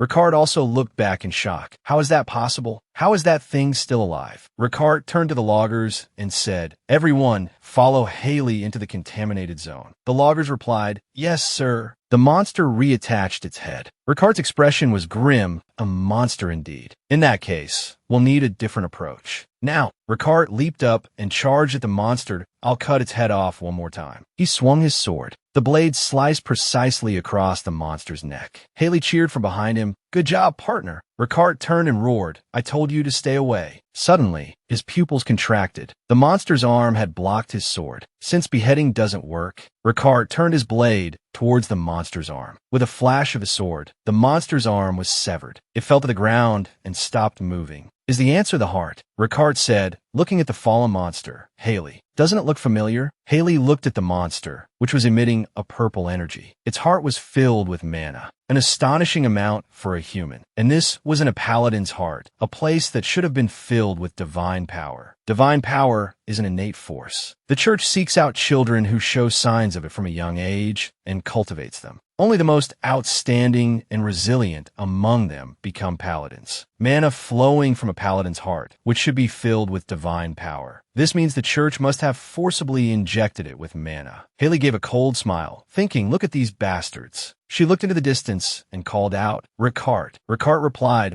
Haley said, if things continue like this, life will become even harder for the residents of Selbon, won't it? If it's the church, they'll want to wipe Selbon off the map to cover this up. Ricard answered, that's right. Haley's hand gently stroked the railing. Honestly, it seems there's no other way. She smiled and turned back. Let's help them one more time. Selbon was in chaos. The church stood under a turbulent sky. The village had just held a religious trial. A door was kicked open, hanging precariously. That paladin had turned into a monster. He slaughtered the villagers. A white-haired man opened a door and said to the hiding villagers, everyone can come out now. The monster has been dealt with. Go home one by one. The future of Selbon was uncertain, but humanity had to prepare for the worst tragedies. Ricard shouted Haley. Haley turned around. Ricard reported the situation. Two paladins are dead. The rest of the soldiers have fled. He looked at Haley and asked, so what's your plan? Haley pondered, thinking, I do have a plan, but it would be better if I had one more person to help. She turned in surprise. A man in a cloak stood at the door. I thought I'd never see you again. The man smiled faintly. I didn't expect to run into you so soon. Haley looked at him, and a thought came to her. Found my helper. She recognized him. Lengo. A door was thrown open violently, and Lengo was tossed inside, his hands tied. He looked up and glared. Hey, what the hell? We've only been working together for a short time. This is too rough. He knelt on the floor, questioning Haley, who stood opposite him. What on earth are you doing here? Haley stood with her hands on her hips, looking down at him. That's my line. Why are you here? He explained. After you left, the church's dogs swarmed into Grandis. There's no way to make a living there. Do you think I followed you here because I had no clients? He laughed helplessly that I was planning to hide for a while, but then a monster showed up and I got locked in the temple. She pointed at Lengo. Perfect. Since you're free, I need you to find someone for me. Lengo was confused. Why me? Haley held out a money pouch. Lengo took it. He asked curiously, who am I looking for? My dear demon Marquis. Haley replied, Eugene Widemark, a young cardinal bishop of the church. Lengo's face changed at if it's that man, he should be in Grandis right now. I ran here 2 months ago to get away from him. Haley thought, 2 months ago. That's when I last went to town for shopping. He followed me here. Lengo held up a gold coin, a 100-year-old gold coin. It's worth a fortune. She looked at Lengo seriously. Count, you know that, right? Haley ordered, since you've taken the money, hurry to Grandis. Tell him what happened in Selbon, and that I want to see him. She continued to instruct, come alone to the Selbon logging site in a week. No attendance allowed. Tell him this is his last chance to speak with Haley Marin. If he misses it, he'll never see me again. That day, the blizzard was unusually fierce. A cloaked figure appeared outside the house in the snow.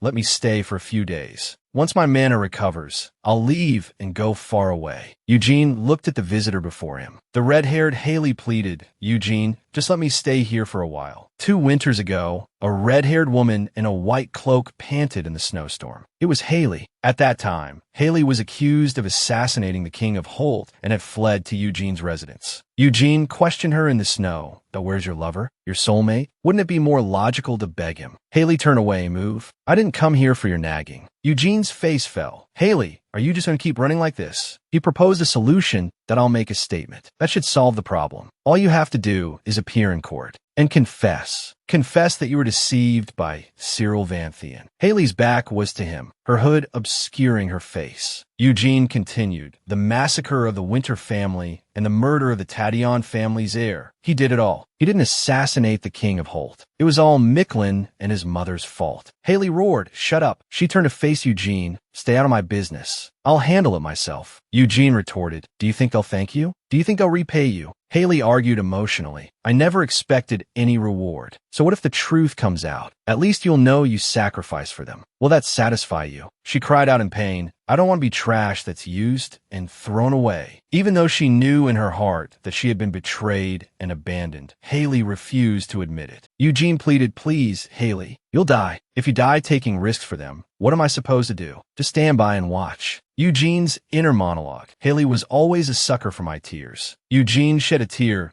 If you die, how am I supposed to live? Don't you care what happens to me? As always, she would hug and comfort me. He reached out his hand. Yes, in the end, she would yield to me. Haley said, I'd rather die. She looked coldly at the crying Eugene, her eyes resolute. She spoke, I never asked you to understand me, and I never asked you to save me. I just asked you to let me stay for a few days. A pang hit Eugene's heart. Cruel Haley, you abandoned me after all. Eugene turned and ordered, get out. Go. I don't care if they catch you or put you on trial. Do as you please. Haley shouted emotionally, stop. You can't do this. You're my family. Eugene calmly denied it. Family? No, I'm not. Haley was stunned. Eugene, with his back to Haley, said, Haley, you know I love you. Even when you said you loved Cyril Van Thien, even when you made vows with Micklin Holt, I still loved you. He shed a tear. We promised never to betray each other, but you abandoned me for other men, and now you're ready to die for them. However, you were the one who betrayed me first. Haley pleaded, don't be like this. You're the only one I can rely on. In her memory, a young Haley and Eugene sat together. They were once everything to each other, always able to rely on one another. But those days were long gone. Eugene opened the door and stood in the snowstorm. Never come back. Go find the men you love and rely on them. Family time is over. Goodbye, Haley. From the novel, she knew very well of Eugene's regret that day and of that obsessive, selfish love. But the Haley in the novel never realized Eugene's madness until the very end. In Haley's heart, Eugene was always a puppy that needed her care. And a puppy can't be blamed. It can't bear responsibility either. Is it all the owner's fault? Haley thought with a determined gaze. Unfortunately, I don't think so. She looked at the figures of Eugene and Lingo. Her puppy had grown up. Now it was time for him to repay the favor of being raised. At the logging site, Haley shouted to Eugene in the distance. It seems you've forgotten our agreement. Let me remind you, Eugene Widemark. If you want to talk to me, come alone. Have a priest with you wait. Eugene put a hand on Lingo's shoulder. Lingo was completely confused. The priest? He saw Haley on the hillside. He shouted, "It's me, Lingo. The cardinal bishop took me hostage. Save me, demon Marquis." The rope tightened sharply, and Lingo was pulled to the ground. He cried out in pain.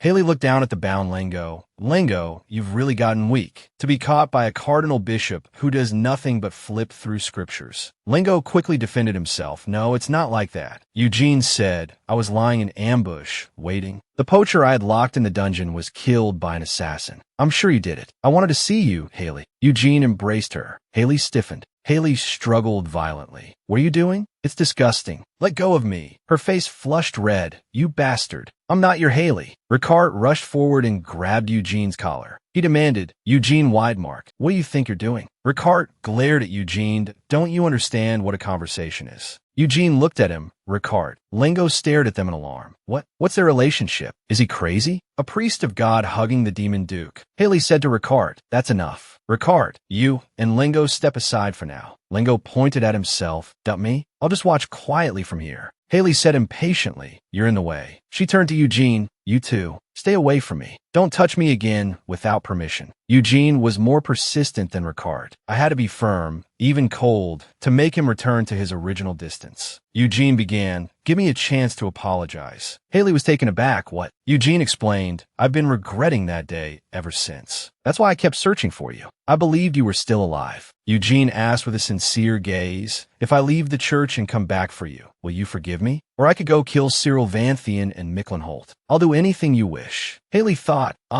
you're quite obedient. But since I'm not the real Haley, what's the point? Haley cut him off. Eugene, I didn't call you here to talk about the past. Eugene said, then what is it worth for you to forgive me? Haley interrupted him. But there is one thing you need to do. As requested, Lingo explained the situation in Selbon to Eugene. I just needed to add some key information. A heart that should have been filled with divine power was consumed by magic, and it was a monster artificially created within the church. Haley wondered if Eugene was also involved. Eugene said, Haley, I knew nothing about this. Haley thought, if Eugene really wasn't involved, he probably doesn't trust that newly appointed cardinal bishop either. Eugene said, if what you're saying is true, the church will burn down all of Selbon to cover up the truth. Haley said, yes, I know. Haley looked at Eugene and said, this is exactly what you need to do. Stop the church from harming the residents of Selbon. She continued, announce that the mastermind is Marquis Marin. Say that the evil sorceress Haley has created a demon this time. A red-haired woman dancing with a skeleton. Since many people have witnessed me using magic, the church will support your story to cover up the truth. Eugene said, I object. This will only damage your reputation again. Haley, why do you always? Haley retorted, are you a fool? What reputation do I have left? She stared at Eugene. You said you wanted to apologize. You weren't just saying that, were you? My infamy will deepen, but as long as the truth isn't revealed, the church won't forcibly destroy Selbon. Eugene sighed. All right. He continued, but you promised to come alone. Shouldn't you give me a chance to speak as well? Haley said, fine. What do you want to say? That you used me to become a cardinal bishop and then abandoned me? Or that you insisted on depleting my mana and leaving me in the corrupted land? Eugene pleaded, please, Haley. I want to clear up that misunderstanding. Eugene explained, I did it to protect you. If you didn't have mana, people wouldn't fear you and hunt you down. Haley was stunned. What? Eugene continued emotionally. Even when all three kingdoms wanted to execute you, I went alone to persuade the church. I said that instead of executing you, it would be better to send you to the corrupted land. I knew you wouldn't die there. Haley thought, what are you even talking about? Haley, you fool. Did you love this man as your only family? She questioned Eugene. As long as I'm alive, that's enough? You mean you'll protect me? So I just have to stay alive. Haley said with a laugh. Eugene, wake up. Do you even know what you've done? For Haley, all she had was her magic. No lover, friends, or family. Nothing. Even when she thought she had everything, it was all fake. Magic was the only thing that could protect me. The only thing in this world that truly belonged to me. And you, Eugene, took Haley's magic away. Haley continued. So what if people call me a demon? That was the power that protected me. Eugene retorted, but you used that power to kill people. Cyril Vanthian, Micklin Holt, you kept killing people with magic, claiming it was for those scumbags. Haley shouted, I had no choice. That was my only bargaining chip. Eugene also shouted, I had to stop those who insisted on burning you alive. Haley whispered, Eugene, have you forgotten how you became a cardinal bishop? I made you a cardinal bishop by causing floods and plagues, killing people. You went there and became a miracle-working saint. Haley exposed him. Admit it. You betrayed me because your love wasn't returned. Stop pretending it was to protect me. Eugene fell to his knees. Haley thought, I want to tell you honestly, the real Haley died in Marin Castle, consumed by hatred and betrayal. In the end, she chose death. You knew Haley well enough to know she could survive in the corruption, but you didn't know she couldn't bear the loneliness and sorrow. Eugene admitted, Haley, I was wrong. He grabbed Haley's sleeve that I'll apologize 100 times, 1,000 times, until you forgive me. As long as I can be forgiven, I'm willing to wait 10 years. Haley said to Eugene, can you not say such heavy things? Eugene continued to plead, if you want me to kneel, I'll kneel. If you want my life, I'll give it. Haley shouted, I don't need it. Let go of me. Haley shouted, what kind of nonsense is he spouting? Get a grip. Ricard stepped forward. Haley questioned Eugene, you're not a 5-year-old. Why are you so clingy? If I'm gone, will the world collapse? Eugene said, don't leave me. Haley continued to scold him. Have some independence, will you? Do you have no self-respect or pride? What have you done with your life, you fool? How are you going to survive in this cruel world? Eugene reached up to wipe his tears. Haley, don't be like that. Eugene pleaded, I won't be greedy anymore. I'll be your family again. I'll listen to you. Haley thought, this novel really made the male leads too beautiful. Now I understand why Haley was soft on Eugene's tears. I'm not Eugene's family. I'm not the little girl who shared his loneliness in the cold orphanage. The Haley who killed and did evil is no longer here. I've become a stranger with no connection to Eugene. Lingo yawned.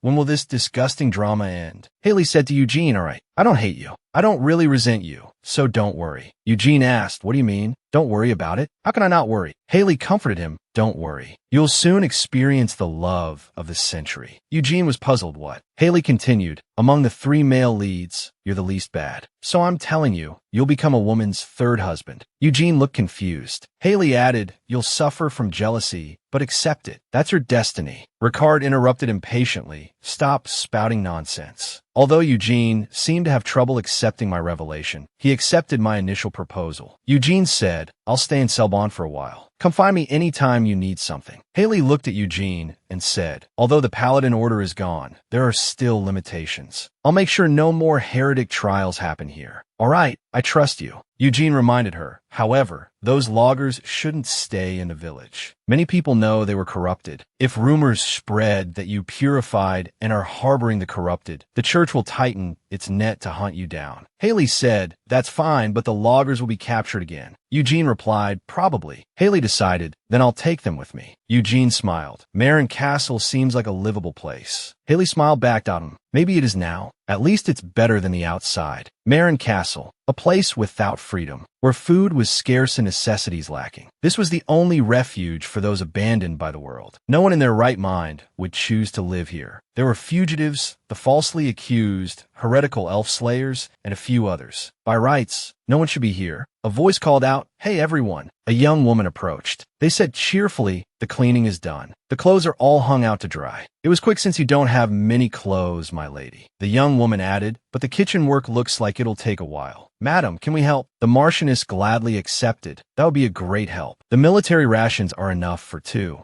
Could you handle the vegetables? The young woman replied happily, yes, ma'am. Fatima? Haley thought, why has the number of people to feed increased so much? Her brow furrowed. I never intended to take them in as my subject from start. I just wanted to settle the loggers' families who had lost their homes in a safe community. Haley said, all the knights Eugene brought have gone to Selbon. Ricard added, the city is in an uproar because the church's confidential documents were stolen. Headquarters sent knights over. Confidential documents? Could it be the one the Marquis requested? I knew it. According to Ricard's reconnaissance report, it's currently impossible to enter Grandis illegally. Haley panicked. This is bad. I was planning to drop them off and return to the castle, but I can't send them back to Selbon either. If the church finds out this family returned from the contaminated land, the consequences would be dire. Haley shouted in frustration, why did it turn out like this? Fatima's family called out from behind her, madam. They hid in the carriage in fear. Then where should we go? Haley sighed at all life. She smiled at them and said, for now, let's go home. And so, the family became temporary refugees in Marin Castle. But no matter how I look at it, they're definitely planning to settle here. She said to Ricard in frustration, then why go to all this trouble? We don't have the means to feed so many people. I just don't feel comfortable. Ricard replied calmly,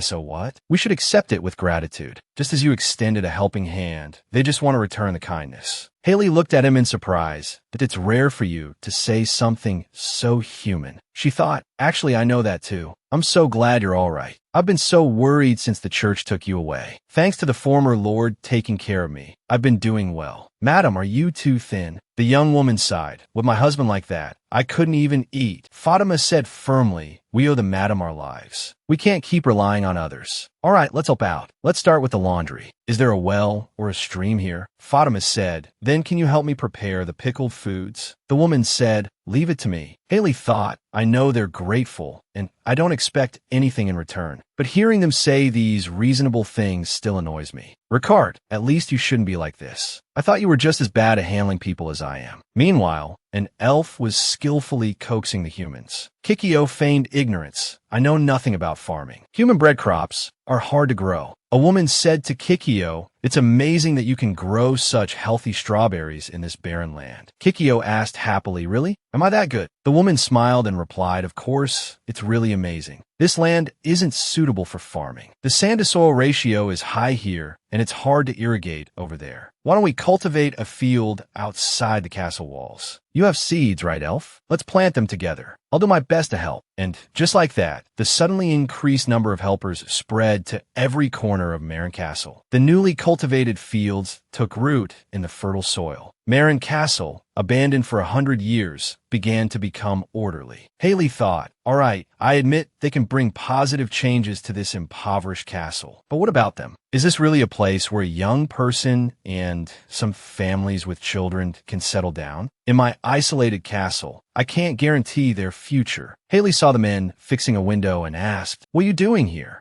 The man replied, the window in your room, madam, has been rattling all night. We'll fix your room first, then build houses for ourselves. Haley asked, you're going to build houses? Do you think I'll just watch you settle here? If I could, I would have kicked you out already. The man smiled and said, even if you say that, I won't leave. Besides, if we go out, we'll just be hiding from the church anyway. I'd rather stay here by the side of my lifelong benefactor. Isn't it better for you to live with our family than to be all alone, madam? Haley was speechless. The window in her room, which once creaked every time it was opened, now opened and closed smoothly without any strange noises. Haley thought, I still think 4 residents are enough for Marin Castle. But, she said softly, thank you. You've worked hard. Now that my room is fixed, go build houses for yourselves. The man smiled, that you're welcome. Madam, Ricard called from below. Haley, come down for a moment. Building houses is all well and good, but there's a more urgent construction plan. We're going to build a bridge on the cliff. A bridge connecting to the Casnatura border. Grandis City Center. A blue-haired man was agitated. Damn it, I shouldn't have gotten involved with that cunning woman again. Before I knew it, I had taken her money again. The naive logger family had no idea who Haley Marin was. Her moist eyes made them easily indebted to her. But for someone like me who lives in the shadows, her name is one I must remember and never forget. Although her reputation doesn't match reality. He recalled his conversation with Haley, that you're not going to follow me, are you? I wasn't planning to in the first place. and I absolutely refuse to run into her by chance again. Haley asked, now that we're leaving, how about a job? What, another shady job? The pay should be good, right? Haley replied, 5 gold coins, 10 times that upon success. Haley's task was to investigate the fake knights created by the church. The blue-haired man thought, the Marquis only asked me to investigate. She didn't say it had to be secret. In that case, let's make things a little more interesting. The blue-haired man recalled the woman he was worried about. Haley had said, is Asta really in Grandis? If so, avoid her as much as possible, Marquis. The blue-haired man said, you seem to know the princess well. Do you know she's a summoner? Haley said, I know everything. The blue-haired man said, then why should I avoid her? Haley said, because the work she's supposed to do, I've already done. She's a huge pain. The blue-haired man thought, although I don't quite understand, but should I use Asta for my own purposes? This is the story of Casnatura, one of the 3 kingdoms. For a long time, the kingdom of Casnatura had only one royal heir. There were supposed to be 2 children, a son and a daughter, but the king suffered the tragedy of losing his young daughter. The young princess who had secretly left the palace to see a festival never returned. After 12 years of guilt and regret, the king miraculously found her again in an orphanage he was visiting. The miracle that befell Casnatura once again shocked the world. The princess he found again was the world's only spirit medium, Astarosa, the princess of Casnatura. The princess questioned angrily, I can't believe it. They've sealed off the city. What on earth is the Cyril Church thinking? They're going too far. Cyril Van Thien analyzed, if a thief was skilled enough to steal top-secret documents, he would have left the city long ago. The church must be hiding more about the stolen documents. The outer city of Grandis was sealed off due to the theft of top-secret documents. The reason they were here was because of a recent incident. The Marquis of Holt was exposed for excessive poaching of snow beasts. The matter almost became a dispute between the Kingdom of Holt and the Kingdom of Neve. To resolve this, the Princess of Casnatura personally came to Grandis in secret. But by the time she arrived in Grandis, the problem had already been solved by someone known as the Demon Marquis. Asta said to Cyril, we're completely trapped. I came here without my family's knowledge, so I'm worried about getting back. When will the city be unsealed? Cyril replied, if you need me, I can get you out of the city at any time. Asta, if you're in trouble, you must tell me. Asta said, thank you, Cyril. A knock came from the door. The servant at the door reported, someone from the main family is here. The head of the family is looking for you. Cyril clenched his fist. Damn it. Cyril stood up. After all that big talk, how embarrassing. I'm sorry to interrupt our conversation, but I must take my leave. Asta said, Cyril, if you need help, please be sure to tell me too. Cyril replied, it's all right. You don't have to do anything for me, Asta. Just being with you makes the troubles of my life and my painful origins seem meaningless. Cyril turned to leave. Then I'll be going, Asta. Asta softly called his name, Cyril. Asta thought, I can feel the sadness he's going through.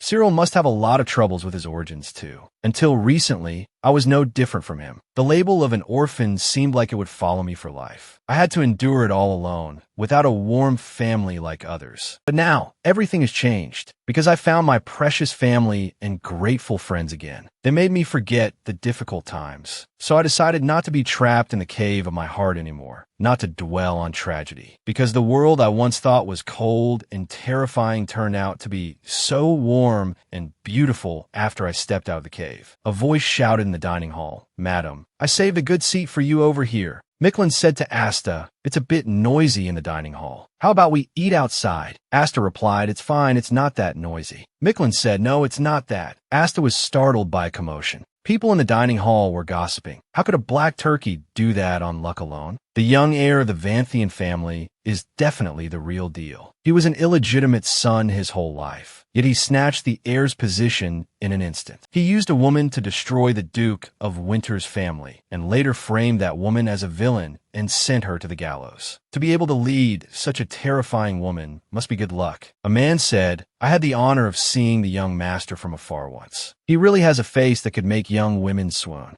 Micklin said to Asta, Madam, You don't need to worry too much. They say the young master of the Vanthian family tried his best to stop that woman, but the witch had already sold her soul to the devil. There was nothing he could do. Asta asked, that woman named Haley, do you think she's dead? Micklin replied, of course. No one can come out of the contaminated zone alive. The blue-haired man thought, I guess so. Suspicion starts from a small rumor. My money was well spent. Back in the depths of the Marin contaminated forest, a safe area, a terrain of the same height that a carriage could pass through. In the end, the only place with the shortest distance was here. We came to the southern part of the contaminated forest to build a new bridge. Haley asked worriedly, are we really going to risk an enemy invasion by building a bridge? Ricard replied, if necessary, we can blow it up. The real danger we face now isn't the church, but the food problem. You haven't forgotten that our family size has tripled, have you? Are you planning to let the children starve while we wait for the crops to grow? Haley shouted in frustration, I know. It's just that there are no good places left around here. Grandis is sealed off. We can't get involved with Selbon anymore. Although there are other villages nearby, we need a large amount of supplies. If we can't get enough food, we'll have to go to the next city. So, the southern region of Casnatura is the best option. Although the terrain is rugged and there's a river in the way, if we can overcome that, it's the country with the most stable trade and supplies. Haley made up her mind. All right, let's build the bridge. And so, the new demon church was established. Thanks to the logger's skills, the construction progressed smoothly. The happiest about this was my 100-year-old Kikyo. Kikyo said with teary eyes, when it was just the two of us, I cried every night. I thought I'd have to take care of Lord Haley alone until I turned into a pile of white bones. Haley retorted, hey, get straight. I'm the one taking care of you. Kikyo continued to complain. As an elf born in the contaminated zone, my life was miserable enough. But the savior I finally met was a hermit. Most importantly, he had a terrifying background of being a public enemy to the whole world for following a demon. But now, we have meat and butter that we'll never run out of. I have no more regrets in this castle. Haley said, you shouldn't be satisfied with just that. Have you ever had beef bourguignon? Kikyo asked in surprise. What's that? I've never heard of it. Haley explained with a smile. It's a very delicious dish. You can think of it as a beef, butter, and tomato stew. Kikyo drooled at the thought. Just hearing the name makes my mouth water. I really want to try it. That's my new wish for today. Haley said to Ricard, when we go out this time, let's have Fatima make that. Ricard and I decided to go out again. We needed to stock up on food until the crops grew. The logger family said, our pickled food is enough. Please buy some fresh food. I want nails and thick rope. We also needed to buy materials for the loggers to build the bridge. Haley thought, most importantly, my Kikyo wants to eat it. If I can't even get that, I'm not worthy of being the lady of the manor. A few days later, perhaps for the second time, we reached Grandis more easily than last time. A guard asked, are your names Zeus and Hera? Your passes have been checked. You may proceed. If there was any slight difference, Haley shouted happily, thank you for your hard work. Let's go, Hera. Ricard replied, Zeus. This time, we were proud to have legitimate identities. We borrowed the names of Greek gods. I wanted to be Hera, but Hera is the lady, and you are Zeus. Ricard said, I like Hera. You be Zeus. Haley thought,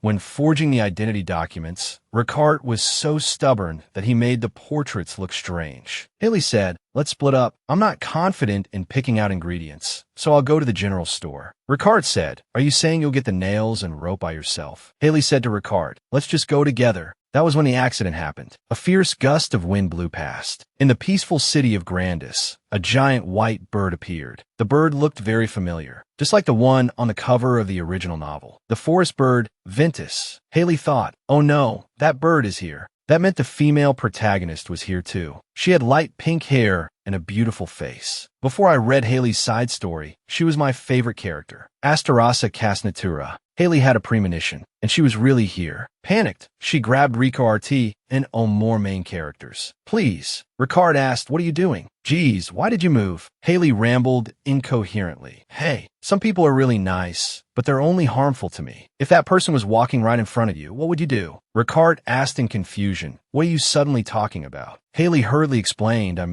Ventus sneered. You're here. You vile demonic energy. It swooped down fiercely. Haley was terrified. Haley thought, why is it coming toward me?